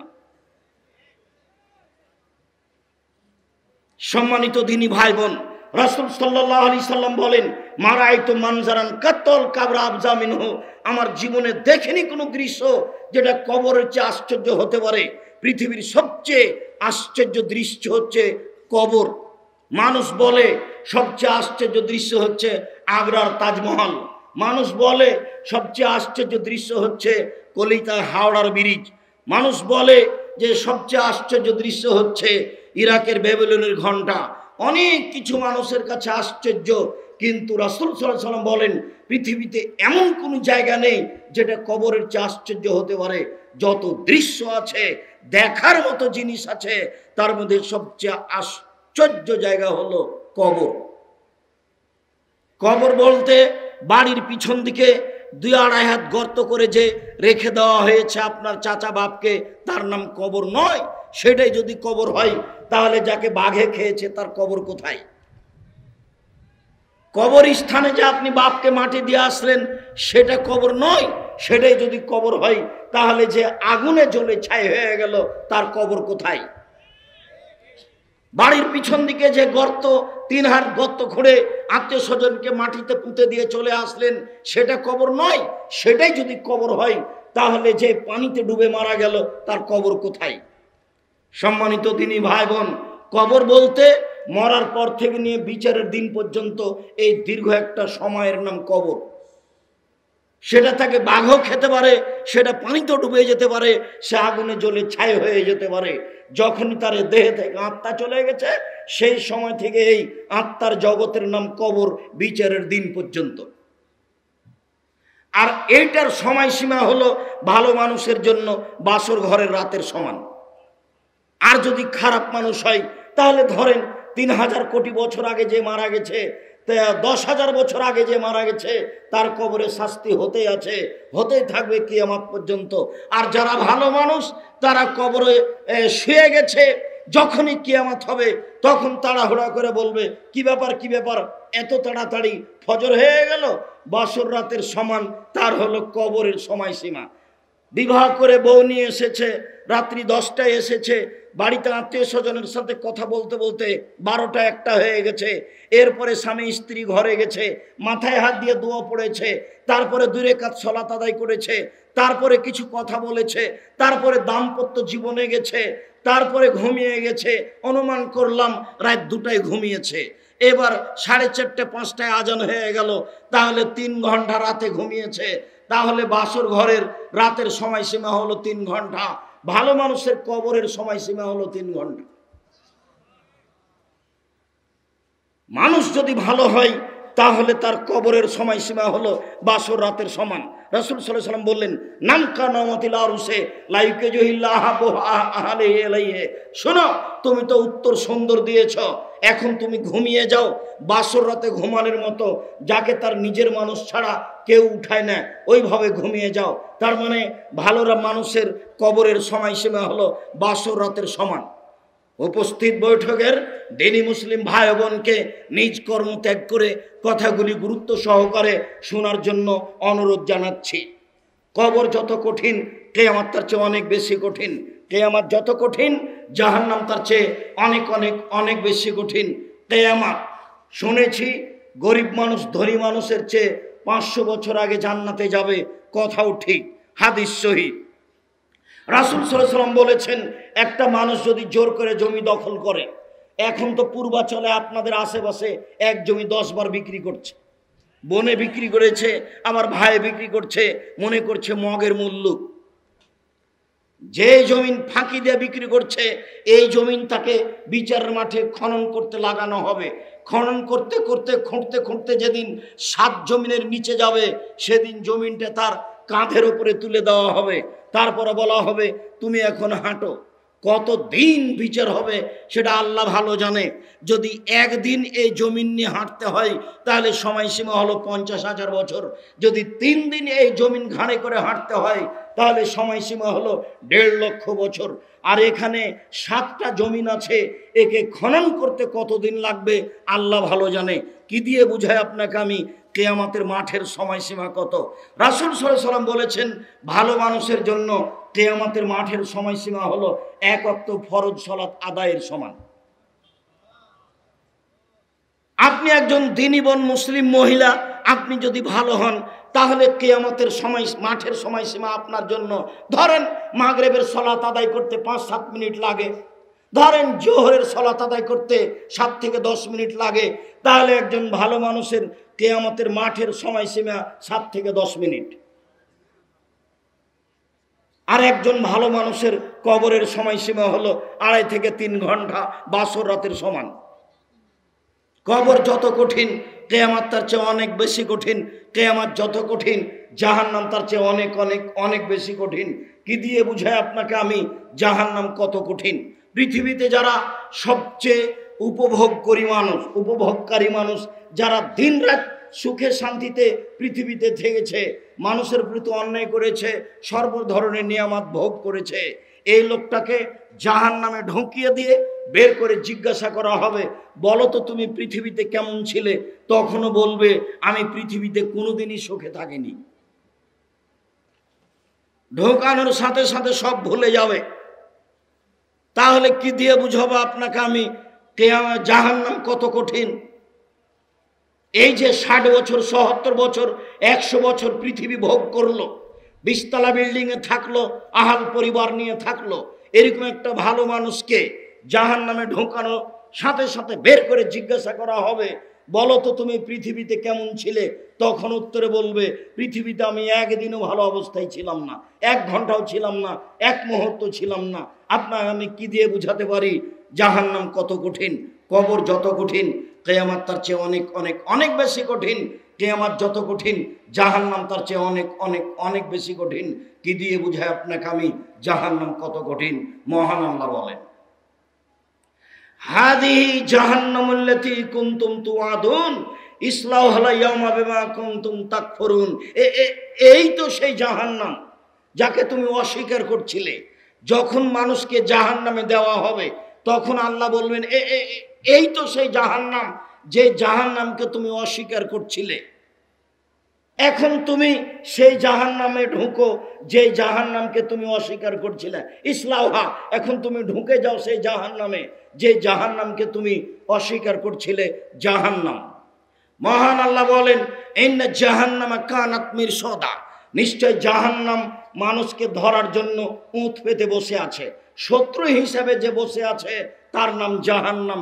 মানে জাহান্নাম মানুষের শত্রু, জাহান্নাম মানুষের বন্ধু নয়। জাহান্নামের পরিচয় দিতে গিয়ে রাসূল সাল্লাল্লাহু আলাইহি সাল্লাম বলেন, ফামান সাকালাত মাওয়াজিনুহু, যার বিচার মাঠে, ফামান খাফাত মাওয়াজিনুহু, বিচারের মাঠে যার নেকির পাল্লা হালকা হয়ে যাবে, পাপের পাল্লা ভারী হয়ে যাবে, ফাউম্মুহু হাবিয়া, তার থাকার জায়গা হবে হাবিয়া। হাবিয়া নামক জাহান্নাম। ওমা আদরাকা মা হিয়া, মুহাম্মদ সাল্লাল্লাহু আলাইহি সাল্লাম আপনি কি বলতে পারেন হাবিয়া নামক জাহান্নামটি কি? আপনার কি জানা আছে হাবিয়া নামক জাহান্নামের পরিচয়? আমি বলি, নারুন হামিয়া, তা হচ্ছে জ্বলন্ত উত্তপ্ত আগুন। জাহান্নাম বলতে একটা আগুনের খণ্ডের নাম। জাহান্নাম বলতে একটা আগুনের টুকরাকে জাহান্নাম বলা হয়, যা আল্লাহ তাআলা বলছেন। আল্লাহ তাআলা বলেন, কাল্লা লা ইউমবাদান্না ফিল হুতামা, কখনো নহে, অবশ্যই অবশ্যই তাকে চূর্ণ বিচূর্ণকারী হোতামা নামক জাহান্নামে নিক্ষেপ করা হবে। ওমা আদরাকা মাল হোতামা, মুহাম্মদ আপনি কি বলতে পারেন চূর্ণ বিচূর্ণকারী হোতামা নামক জাহান্নামটি কি? হোতামা নামক জাহান্নামের পরিচয় আপনি দিতে পারেন? আমি বলি, নারুল্লাহিল মুকাদা, তা হচ্ছে জ্বলন্ত উত্তপ্ত আগুন। হোতামা জাহান্নাম মানে জ্বলন্ত উত্তপ্ত আগুনের নাম জাহান্নাম। জাহান্নামের পরিচয় দিতে গিয়ে আল্লাহ তাআলা বলেন, সাউসলিহে সাকার, আমি অচিরে তাকে সাকার নামক জাহান্নামে নিক্ষেপ করব। ওমা আদরাকা মা সাকার, মুহাম্মদ সাল্লাল্লাহু আলাইহি সাল্লাম আপনি কি বলতে পারেন সাকার নামক জাহান্নামের পরিচয় কি? সাকার জাহান্নাম কাকে বলে তা কি আপনার জানা আছে? আমি বলি, লা তুবকি ওয়ালা তাজার, সাকার এমন একটি জাহান্নাম যে জাহান্নাম মানুষকে ছাড়বেও না, যে জাহান্নাম মানুষকে মারবেও না, এর নাম জাহান্নাম। যেখানে মানুষ মরেও না, যেখানে মানুষ বাঁচেও না, তার নাম জাহান্নাম। আল্লাহ তাআলা বলেন, লা ইয়ামুতু ফিহা ওয়া লা ইয়াহইয়া, মানুষ জাহান্নামে মরবেও না, মানুষ জাহান্নামে বাঁচবেও না। আল্লাহ তাআলা বলেন, ওয়া ইয়াতিহিল মাউতু মিন কুল্লি মাকানিন ওয়া মা হুয়া বিমাইয়্যিত, মানুষকে জাহান্নামে চতুর্দিক থেকে মরণ ঘিরে ধরবে কিন্তু সে মরবে না, তার নাম জাহান্নাম। কি দিয়ে বুঝায় আপনাকে আমি জাহান্নাম কাকে বলে, জাহান্নাম কত কঠিন? কবর যত কঠিন, কিয়ামত তার চেয়ে অনেক অনেক অনেক বেশি কঠিন। কিয়ামত যত কঠিন, জাহান্নাম তার চেয়ে অনেক বেশি কঠিন। কি দিয়ে বুঝায় আপনাকে আমি জাহান্নাম কত কঠিন? সম্মানিত দিনী ভাই বোন, বলছিলাম জাহান্নামের পরিচয়ে রাসূল সাল্লাল্লাহু আলাইহি সাল্লামের পক্ষ থেকে জাহান্নামের পরিচয়ের ব্যাপারে কিছু বলি। ইদওয়ান ইবনে গাজওয়ান রাদিয়াল্লাহু তাআলা আনহু বলেন, রাসূল সাল্লাল্লাহু আলাইহি সাল্লাম বলেছেন, ইন্না সাখরাতাল আযীমা লা তুলকা মিন শাফিরে জাহান্নাম, বিশাল একটা পাথরের খণ্ড, কয়েক কোটি মণ ওজনের একটা পাথরের খণ্ড যদি জাহান্নামের মুখে ছেড়ে দেওয়া হয়, ফাতাহাবি এলা কারেহা বাদা সাবিনাম, তাহলে নিচে পৌঁছিতে সময় লাগবে। 1 ঘন্টায় কত কিলো যেতে পারে? 1 মাসে কত কিলো যেতে পারে? 1 বছরে কত কিলো যেতে পারে? 70 বছরে কত কিলো যেতে পারে? কি দিয়ে বুঝায় আপনাকে আমি জাহান্নাম কত গভীর, জাহান্নাম কত বড়? আল্লাহ তাআলা বলেন, ইন্নাল মুনাফিকিনা ফিদ দারকিল আসফালি মিনান নার। যারা মুনাফিক তারাই থাকবে জাহান্নামের নিচে। দুইজনে এক জায়গাতে বসে মানুষের বদনাম করিয়েন না, তারই নাম জাহান্নাম। মানুষের পিছনে লাগে তারই নাম মুনাফিক। মানুষের পিছনে লাগিয়েন না, তার নাম মুনাফিক। যারা চুগলখড়ি করে, যারা মানুষের পিছনে লাগে, তারাই হচ্ছে মুনাফিক। মুনাফিক জাহান্নামের সবচেয়ে নিচে থাকবে, এই কথা আল্লাহ তাআলা বলেন। হিন্দু জাহান্নামে যাবে, তবে সবচেয়ে নিচে থাকবে, এই কথা আল্লাহ বলেননি। ইহুদি খ্রিস্টান জাহান্নামে যাবে, এ কথাই সত্য, তবে সবচেয়ে নিচে থাকবে, এই কথা আল্লাহ তাআলা বলেননি। সম্মানিত দিনী ভাই বোন, জাহান্নামের পরিচয় দিচ্ছিলাম। রাসূল সাল্লাল্লাহু আলাইহি সাল্লাম বলেন, ইন্না গিলদা জিলদেহি ইসনানে আরবাউনা জিরা। একজন মানুষের গায়ের চামড়া হবে 42 হাত মোটা। আইনা জিরসা মিসলু উহুদিন। একজন মানুষের একটা দাঁত হবে উহুদ পাহাড়ের সমান। উহুদ পাহাড় 4 কিলোমিটার প্রশস্ত, 8 কিলোমিটার লম্বা। নিচে কত কিলো আছে তা মানুষ জানে না। রাসূল সাল্লাল্লাহু আলাইহি সাল্লাম বললেন, একজন মানুষের দাঁত হবে উহুদ পাহাড়ের সমান।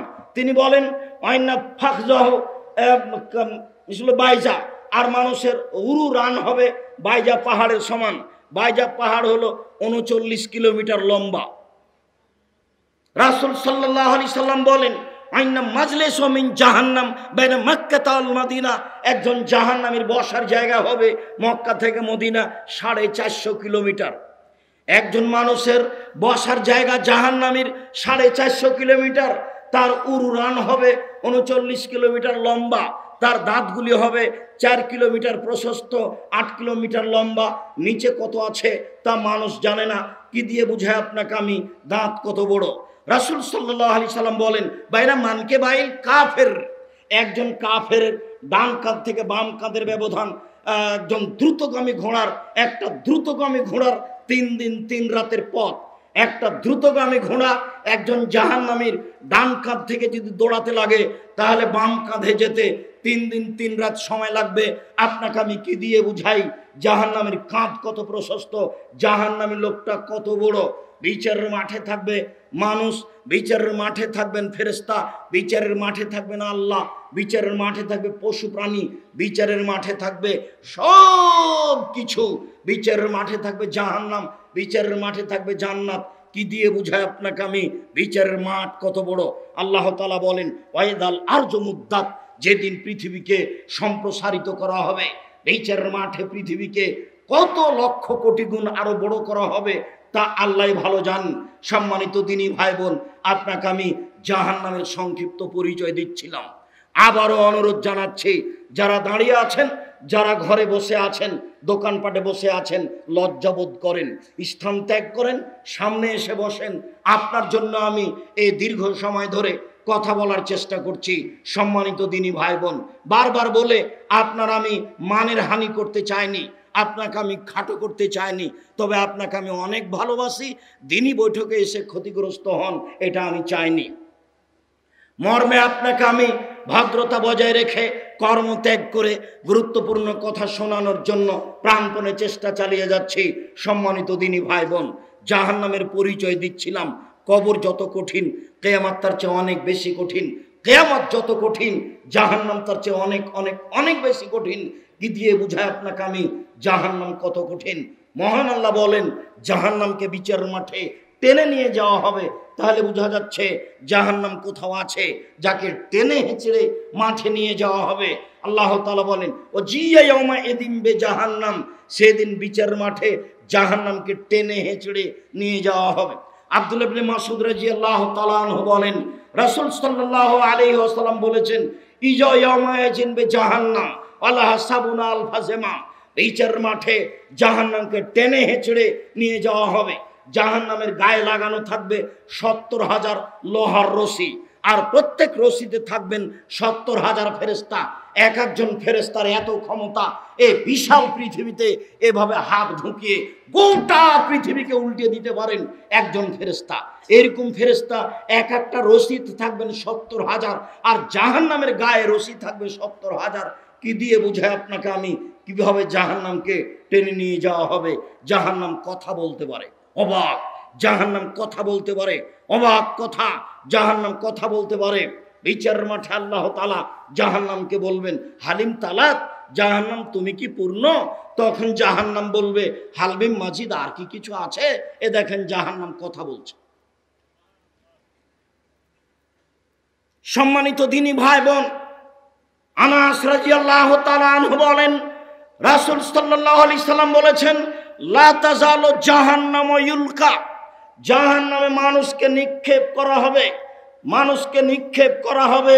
আর জাহান্নাম বলতে থাকবে, হালবিম মাজিদ, আর কি কিছু আছে? হালবিম মাজিদ, আর কি কিছু আছে?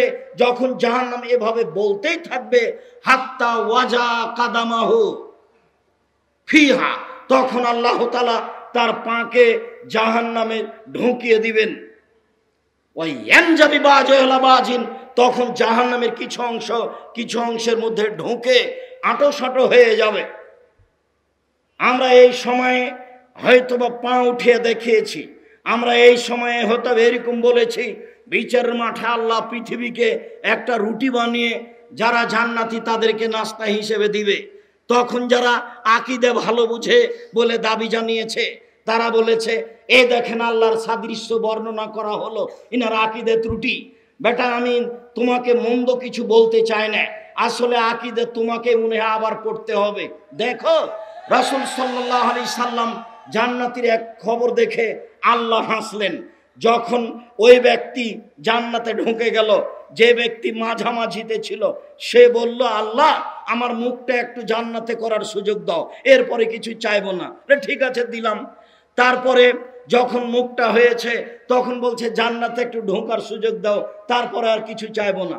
এভাবে দিলাম, দিতে দিতে যখন দেওয়া হয়ে গেছে আরো সব কিছু, তখন আল্লাহ তার কথা শুনে শেষ পর্যন্ত হেসে উঠলেন। তো রাসূল সাল্লাল্লাহু আলাইহি সাল্লাম বলতে গিয়ে আল্লাহ রাসূল হেসে উঠলেন। আব্দুল্লাহ ইবনে মাসউদ ওই হাদিস বর্ণনা করতে গিয়ে আব্দুল্লাহ ইবনে মাসউদ হেসে উঠলেন। তাহলে আল্লাহর হাসি নবী দেখালেন, আল্লাহর হাসি একজন সাহাবী দেখালেন, তাহলে নবীরও কি আকীদা নষ্ট হয়ে গেছে? মানুষের ব্যাপারে, আকীদার ব্যাপারে কিছু বললে মানুষকে জিজ্ঞাসা করা উচিত। জাতির সামনেই তুমি আসনি আর আরেকজনের পিছনে লেগে গেলে, তুমি আগে আসলে জানতে হবে আকীদা কি জিনিস। একটা ছেলে আমাকে বলছে যে আপনি তাকে কেন বললেন যে সে জাহান্নামে যাবে? তখন আমি বললাম, তুমি তরজমা করো তো দেখি, যে সালাসাতুন লা তাদখুলুনাল জান্নাতা আবাদা, 3 শ্রেণীর মানুষ কখনো জান্নাতে যাবে না। এটা আমি বাংলা করলাম, তুমি একটা বাংলা করো দেখি। তখন আর কথা বলে না। কষ্ট পেয়ে বলেছিলাম, আবার পড়তে হবে গো, বাগদাদি কায়দায় ভর্তি হতে হবে। বিশ্ববিদ্যালয়, ইসলামী বিশ্ববিদ্যালয় মদিনার এক ছেলে আমার সাথে হাঁটছে, এক সময় পড়াশোনা করেছিল। যখন গেটে গেছি তখন আমি বলছি, বলো তো গেটে কি লেখা আছে আরবিতে? তো ঠিক মতো পড়তে পারে না। তা আমি বললাম, বেকুব, নাদান, ধাগে উল্লু, মদিনা বিশ্ববিদ্যালয়ে আসলেই পড়া শিখে নিবা, চরম পরিশ্রম ছাড়া বিদ্যা অর্জন করা যায় না। আর হুট করে মানুষের উপরে মন্তব্য করতে হয় না, মানুষকে আগে জিজ্ঞাসা করতে হয়। আমাকে জিজ্ঞাসাই করা হলো না, আর বলে দেওয়া হলো, এই দেখেন আব্দুর রাজ্জাক সাহেব দেখাচ্ছেন যে আল্লাহ এভাবে হাতে রুটি বানাবেন। আমি বলি, সেই চাঁপাইনবাবগঞ্জের মতো বানানো, তো চাঁপাইনবাবগঞ্জের মহিলারা হাতে রুটি বানায়। এই কথার অর্থ এই নয় যে আমি বলেছি আল্লাহর হাতখানে এরকম, এই কথা আমি বলিনি। আমি হাদিস বুঝাতে গিয়ে এই কথা বলেছি। আর না বুঝে একটা দিকে নিয়ে চলে গেলেন। যখন আল্লাহ তাআলা জাহান্নামে পা ঢুকিয়ে দেবেন, এই ছেলে, তোমার মুফাসসির মিথ্যা কথা বলেছেন যে আল্লাহ নিরাকার। আল্লাহ নিরাকার নন, আল্লাহর আকার আকৃতি আছে, কথাই ঠিক। দেখো, আল্লাহ যখন জাহান্নামে পাটা ঢুকিয়ে দিবেন, তখন ইয়ানজাবি বাজুহু ফি বাজিন, জাহান্নামের কিছু অংশের সাথে ঢুকে একেবারে আঁটোসাঁটো হয়ে চাপা লেগে যাবে। তাহলে বোঝা যাচ্ছে আল্লাহর পায়ের আকার আকৃতি আছে, যার জন্য জাহান্নাম পূর্ণ হয়ে গেল। ওই সময়ে জাহান্নাম বলবে, কাত কাত কাত, যথেষ্ট যথেষ্ট যথেষ্ট। আমি যেটা বলতে চাচ্ছি সেটা হলো জাহান্নাম কথা বলতে পারে। আল্লাহ তাআলা যখন জাহান্নামকে রেডি করলেন, প্রস্তুত করলেন, ফাস্তাকাতিন নার ইলা রাব্বিহা, জাহান্নাম তার প্রতিপালকের কাছে অভিযোগ করলো, অভিযোগ করে বলল, রব্বি ইয়াকুল বাজি বাজান, আমার কিছু অংশকে ধরে খাচ্ছে। এই দিকের আগুন ঝাপটা মেরে ওই দিকের আগুনকে ধরে খাচ্ছে, এই দিকের আগুন ঝাপটা মেরে এই দিকের আগুনকে ধরে খাচ্ছে। একটু আমার ভিতরের শাস্তি লাঘব করবেন কি? তখন আল্লাহ বলেন, আচ্ছা ঠিক আছে, তোমার অভিযোগ মেনে নিলাম। ফাওয়াজানালাহা বে নাফসাইনে, দুইটা শ্বাসের অনুমতি দেওয়া হলো। নাফসিন ফিসাইফে ও নাফসিন ফিসেতায়ে, একটা শ্বাস শীতের সময়, একটা শ্বাস ঠান্ডার সময়। হাদিসের অর্থ এমন হতে পারে যে একবার শ্বাস ছাড়লে পৃথিবী 6 মাস গরম থাকবে, আর একবার শ্বাস ধরলে পৃথিবী 6 মাস ঠান্ডা থাকবে। এমন অর্থ হতে পারে ঠান্ডা এলাকা থেকে জাহান্নাম যদি একবার শ্বাস ছাড়ে তাহলে পৃথিবী 6 মাস ঠান্ডা থাকবে, আর গরম এলাকা থেকে একবার যদি জাহান্নাম শ্বাস ছাড়ে তাহলে পৃথিবী 6 মাস গরম থাকবে। আমি যেটা বলছিলাম বুখারী মুসলিমের হাদিস পেশ করে, যে জাহান্নাম কথা বলতে পারে। তাহাজ্জাতিন নার ওয়াল জান্নাহ, বিচারের মাঠে জাহান্নাম এবং জান্নাত হইচই লাগিয়ে দিবে আল্লাহর সামনে। জাহান্নাম বলবে, উসিরতু বিল মুতাজাব্বিরিন ওয়াল মুতাকাব্বিরিন, আমার ভিতরে কেন স্বৈরাচারী অহংকারী স্বেচ্ছাচারী কেন? আমার ভিতরে স্বৈরাচারী স্বেচ্ছাচারী অহংকারী কেন? আমার ভিতরে এরা কেন? তখন আল্লাহ তাআলা বলবেন, শোনো, ইন্নামা আযাবি ওয়া গাযাবি, জাহান্নাম তুমি আমার রাগ, তুমি আমার ক্রোধ। এই জাহান্নাম শোনো, তুমি আমার রাগ, তুমি আমার ক্রোধ। ওয়া দেব বেকামান আশাও, আমার বান্দার যাকে ইচ্ছে তোমাকে দিয়ে আমি শাস্তি দেব। এই জন্য তোমার ভিতরে আমি দিয়েছি স্বৈরাচারী স্বেচ্ছাচারী অহংকারী বদমেজাজিকে। সম্মানিত দিনী ভাই বোন, বলছিলাম জাহান্নাম কথা বলতে পারে। জাহান্নামের খড়ি হবে মানুষ ও পাথর। আল্লাহ তাআলা বলেন, অকুদহান আসলে হেজারা, মা জাহান্নামের খড়ি হচ্ছে মানুষ ও পাথর। আপনি বলতে পারেন, আব্দুর রাজ্জাক সাহেব, মানুষ না হয় পাপ করেছে জাহান্নামে যাবে, পাথর কি করলো? পাথর এইটা করলো যে পাথর দিয়ে জাহান্নামের আগুনকে ক্ষিপ্ত করে তোলা হবে, এই জন্য পাথর যাবে জাহান্নামে।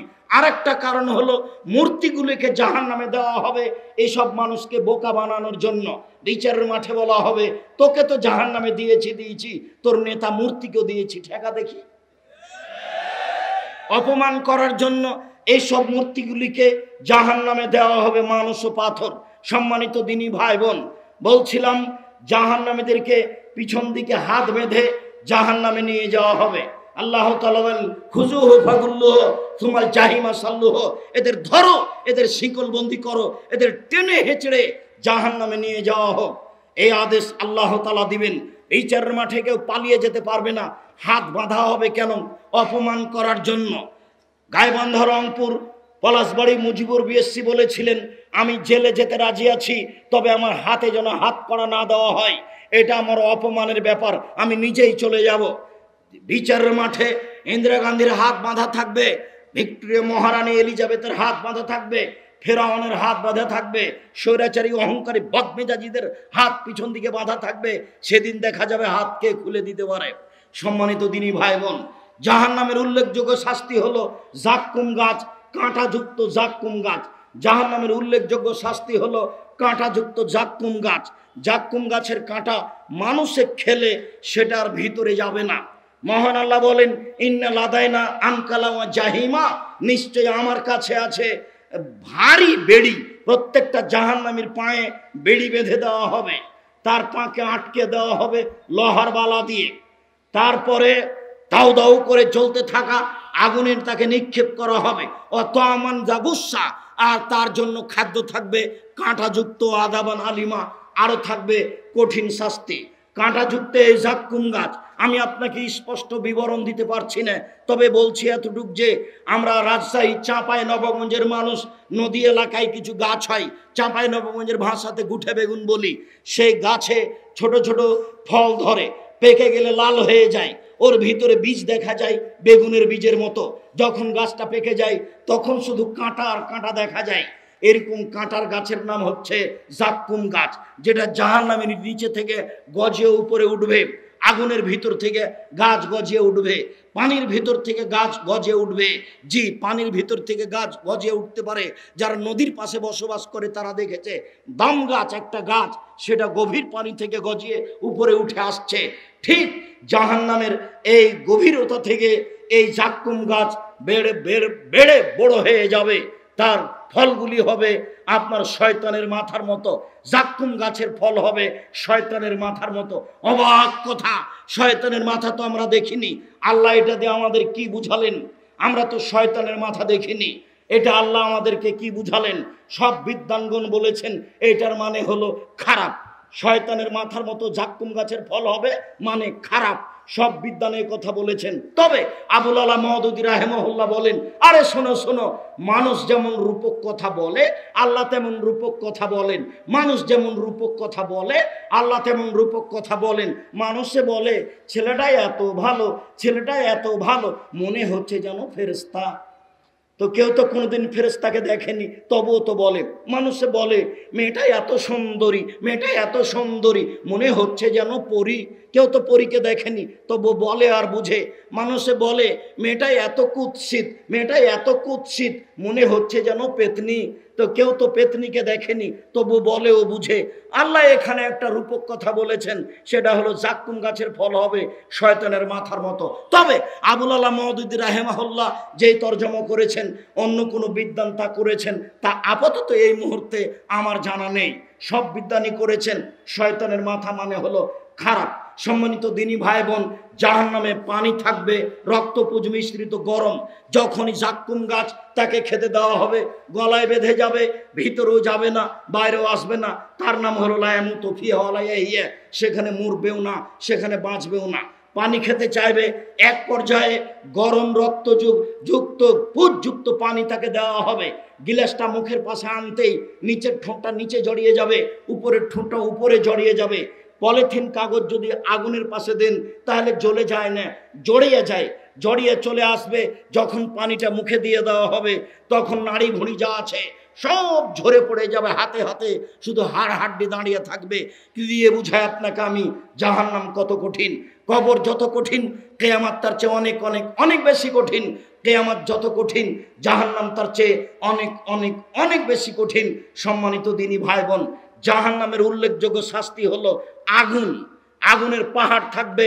আল্লাহ তাআলা বলেন সাউরহিকুহুম সাউদা, আমি তাকে আগুনের পাহাড়ে উঠতে বলবো, নামতে বলবো, উঠতে বলবো, নামতে বলবো। আল্লাহ তাআলা বলেন ফাল্লামান্না জেজা জলুদহুম বাদদাল্লাহুম জলুদান গায়রাহা, যতবার তারা জাহান্নামের আগুনের চামড়া জ্বলে যাবে আবার ঠিক করা হবে, যতবার জ্বলে যাবে আবার ঠিক করা হবে, যতবার জ্বলে যাবে আবার ঠিক করা হবে।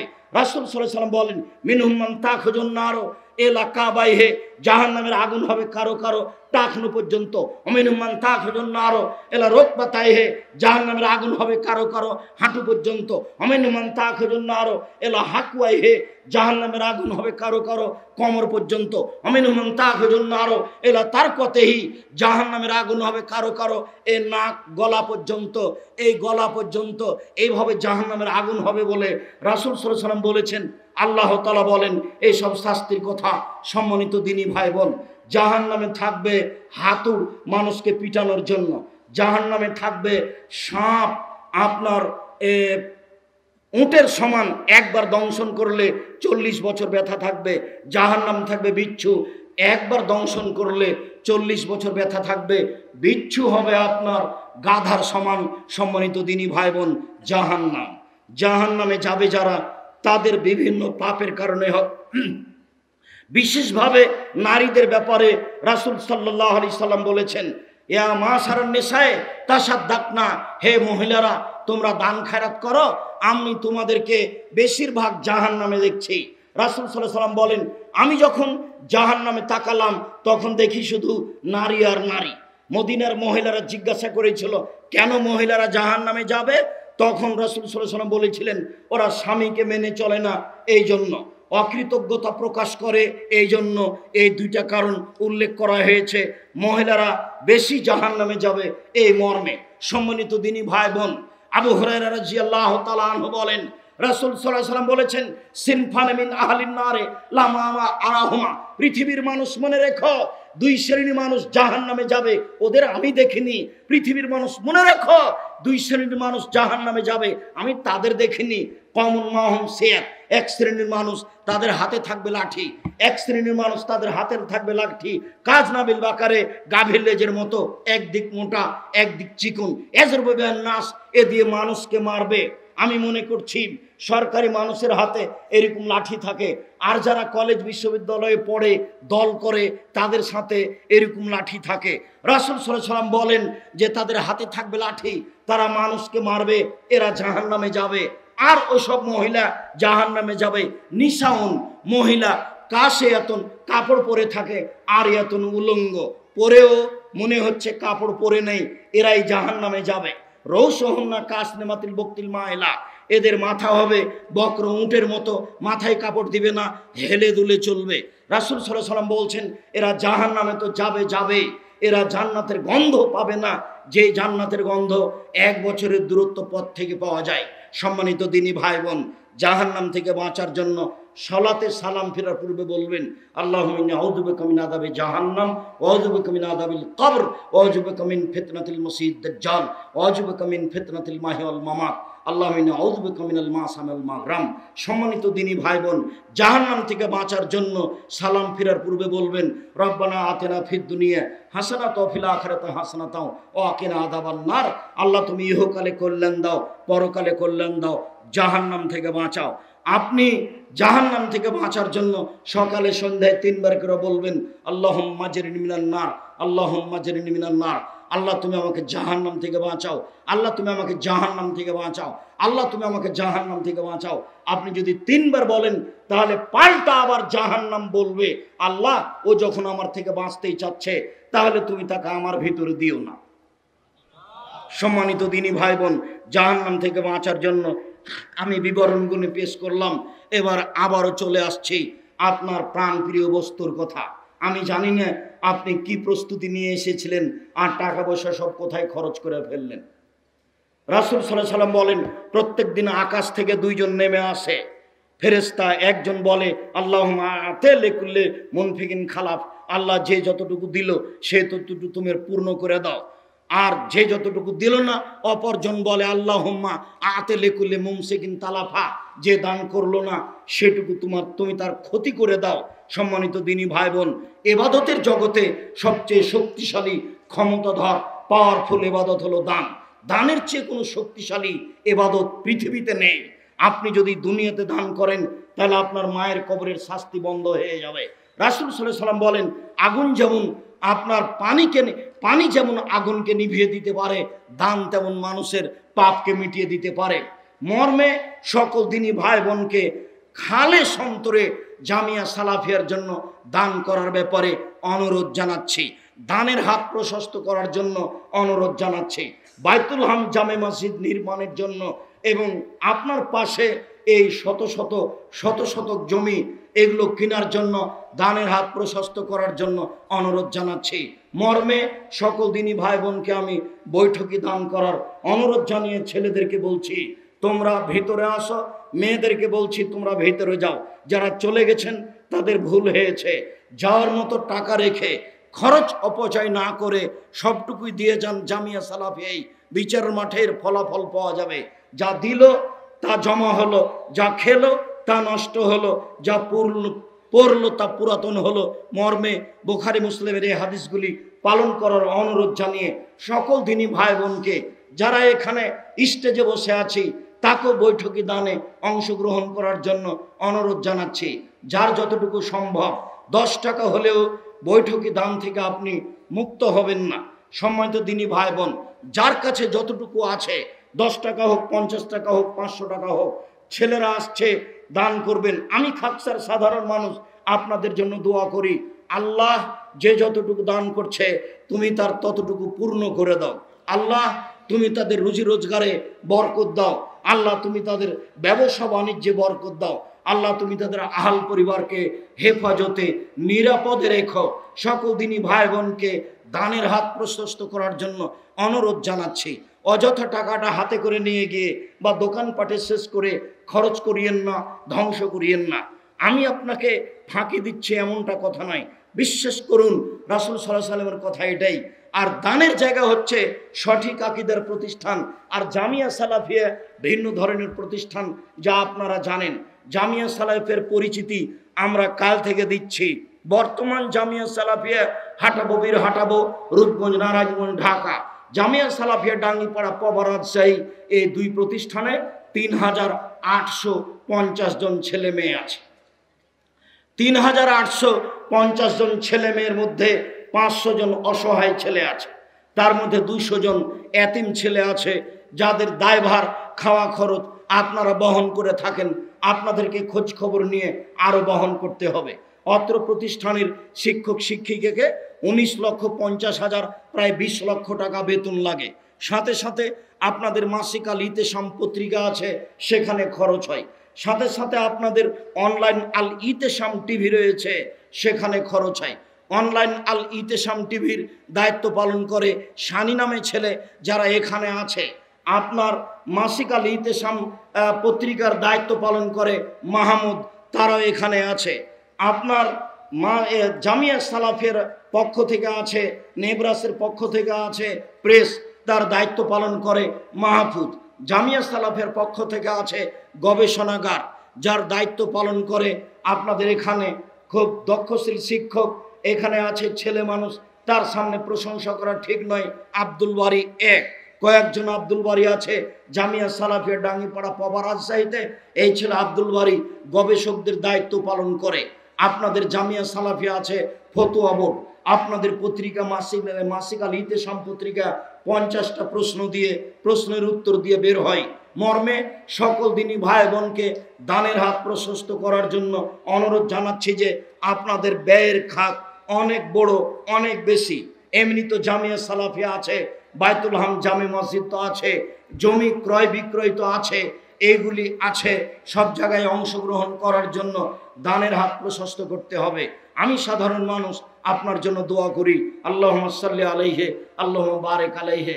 আল্লাহ, পৃথিবীতে যেখানে যারা দিনী ভাই বোন দান করছেন, তুমি তাদের অর্থ সম্পদে বরকত দিয়ে দাও। 200 টাকা, 500 টাকা, 2000 টাকা, 1000 টাকা নিচে না থাকলে, নিজের কাছে না থাকলে 20 টাকা কারো কাছে নিয়ে দান করবেন। কোনো সময় যখনই আমি বলছি, তখন নিজেকে খালি রাখবেন না, নিজেকে বাঁচিয়ে নেবেন না যে আমি 10টা টাকা দান করলাম না, এমনটা যেন না হয়। নিজের কাছে যদি না থাকে, তাহলে কারো কাছে 50টা টাকা, 10টা 20টা টাকা নিয়ে আপনি দান করবেন। সকল দিনই ভাই বোনকে জামিয়া সালাফের সার্বিক কাজে দান করার জন্য অনুরোধ জানাচ্ছি।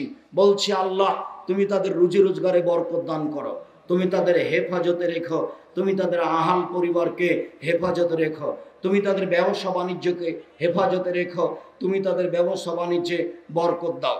সম্মানিত দিনী ভাই বোন, জামিয়া সালাফের বর্তমান অবস্থা জানেন, পরিকল্পনাও শুনেছেন। আর আপাতত এখন 4টা জামিয়া সালাফিয়া, জামিয়া সালাফিয়া 6 মাইল বাবুগঞ্জ বরিশাল, জামিয়া সালাফিয়া তেঘরা বিরল দিনাজপুর, জামিয়া সালাফিয়া হাটাবো বীর হাটাবো রূপগঞ্জ নারায়ণগঞ্জ ঢাকা, জামিয়া সালাফিয়া ডাঙ্গিপাড়া পবা রাজশাহী। 2টা চলমান, আর 2টা রমজান পরপরই চালু হয়ে যাবে ইনশাআল্লাহ। আমরা এরকমই আশা করে আছি, আল্লাহ সহযোগী। সকল দিনী ভাই বোনকে দান করার অনুরোধ জানিয়ে সবাইকে বলছি, মাসিক আল ইতেসাম পত্রিকা কেউ ছেড়ে যাবেন না, 1 কপি নিয়ে যাবেন, তাহলে আমাদের সাথে যোগাযোগের একটা পথ হয়ে যাবে। এজেন্ট হওয়ার চেষ্টা করবেন, 10টা পত্রিকা দিয়ে একটা এজেন্ট হওয়া যায়। কত খরচ আছে, কত ত্যাগ আছে, কত তিতিক্ষা আছে। আপনার 20-25 টাকা ওখানে কিছুই না, এত খরচ আছে, এত ত্যাগ তিতিক্ষা আছে। সব মিলে আপনার পয়সা অনুপাতে কিছুই না, কিন্তু আপনাকে মূল্যায়ন করতে হবে, এটাই জরুরি। সম্মানিত দিনী ভাই বোন, আর ওই যে কে বড় ক্ষতিগ্রস্ত, কে বড় লাভবান নতুন বের হয়েছে, এগুলো সংস্কার করা হয়েছে খুব সুন্দর করে, যথাযথভাবে মূল্যায়ন করে বিশুদ্ধভাবে বের করার চেষ্টা করা হয়েছে। মানুষ হিসাবে কিছু ভুল থেকে যেতে পারে। আমার জীবনে একটা স্বাদ ছিল সলাতের উপরে, নামাজের উপরে একটা বই লিখব, সেটা হচ্ছে রাসূল সাল্লাল্লাহু আলাইহি ওয়াসাল্লামের সলাত বনাম প্রচলিত সলাত। যাওয়ার সময়তে এই সলাতের উপরে, নামাজের উপরে বইটা সবাই নিয়ে যাবেন। নিজে কিনবেন, ভাই বোনকে কিনতে বলবেন, দোষ বন্ধুকে কিনতে বলবেন। আব্দুল্লাহর রিজিক বইটি পড়তে হবে অন্তত 10 বার। মিন্নাতুল বারি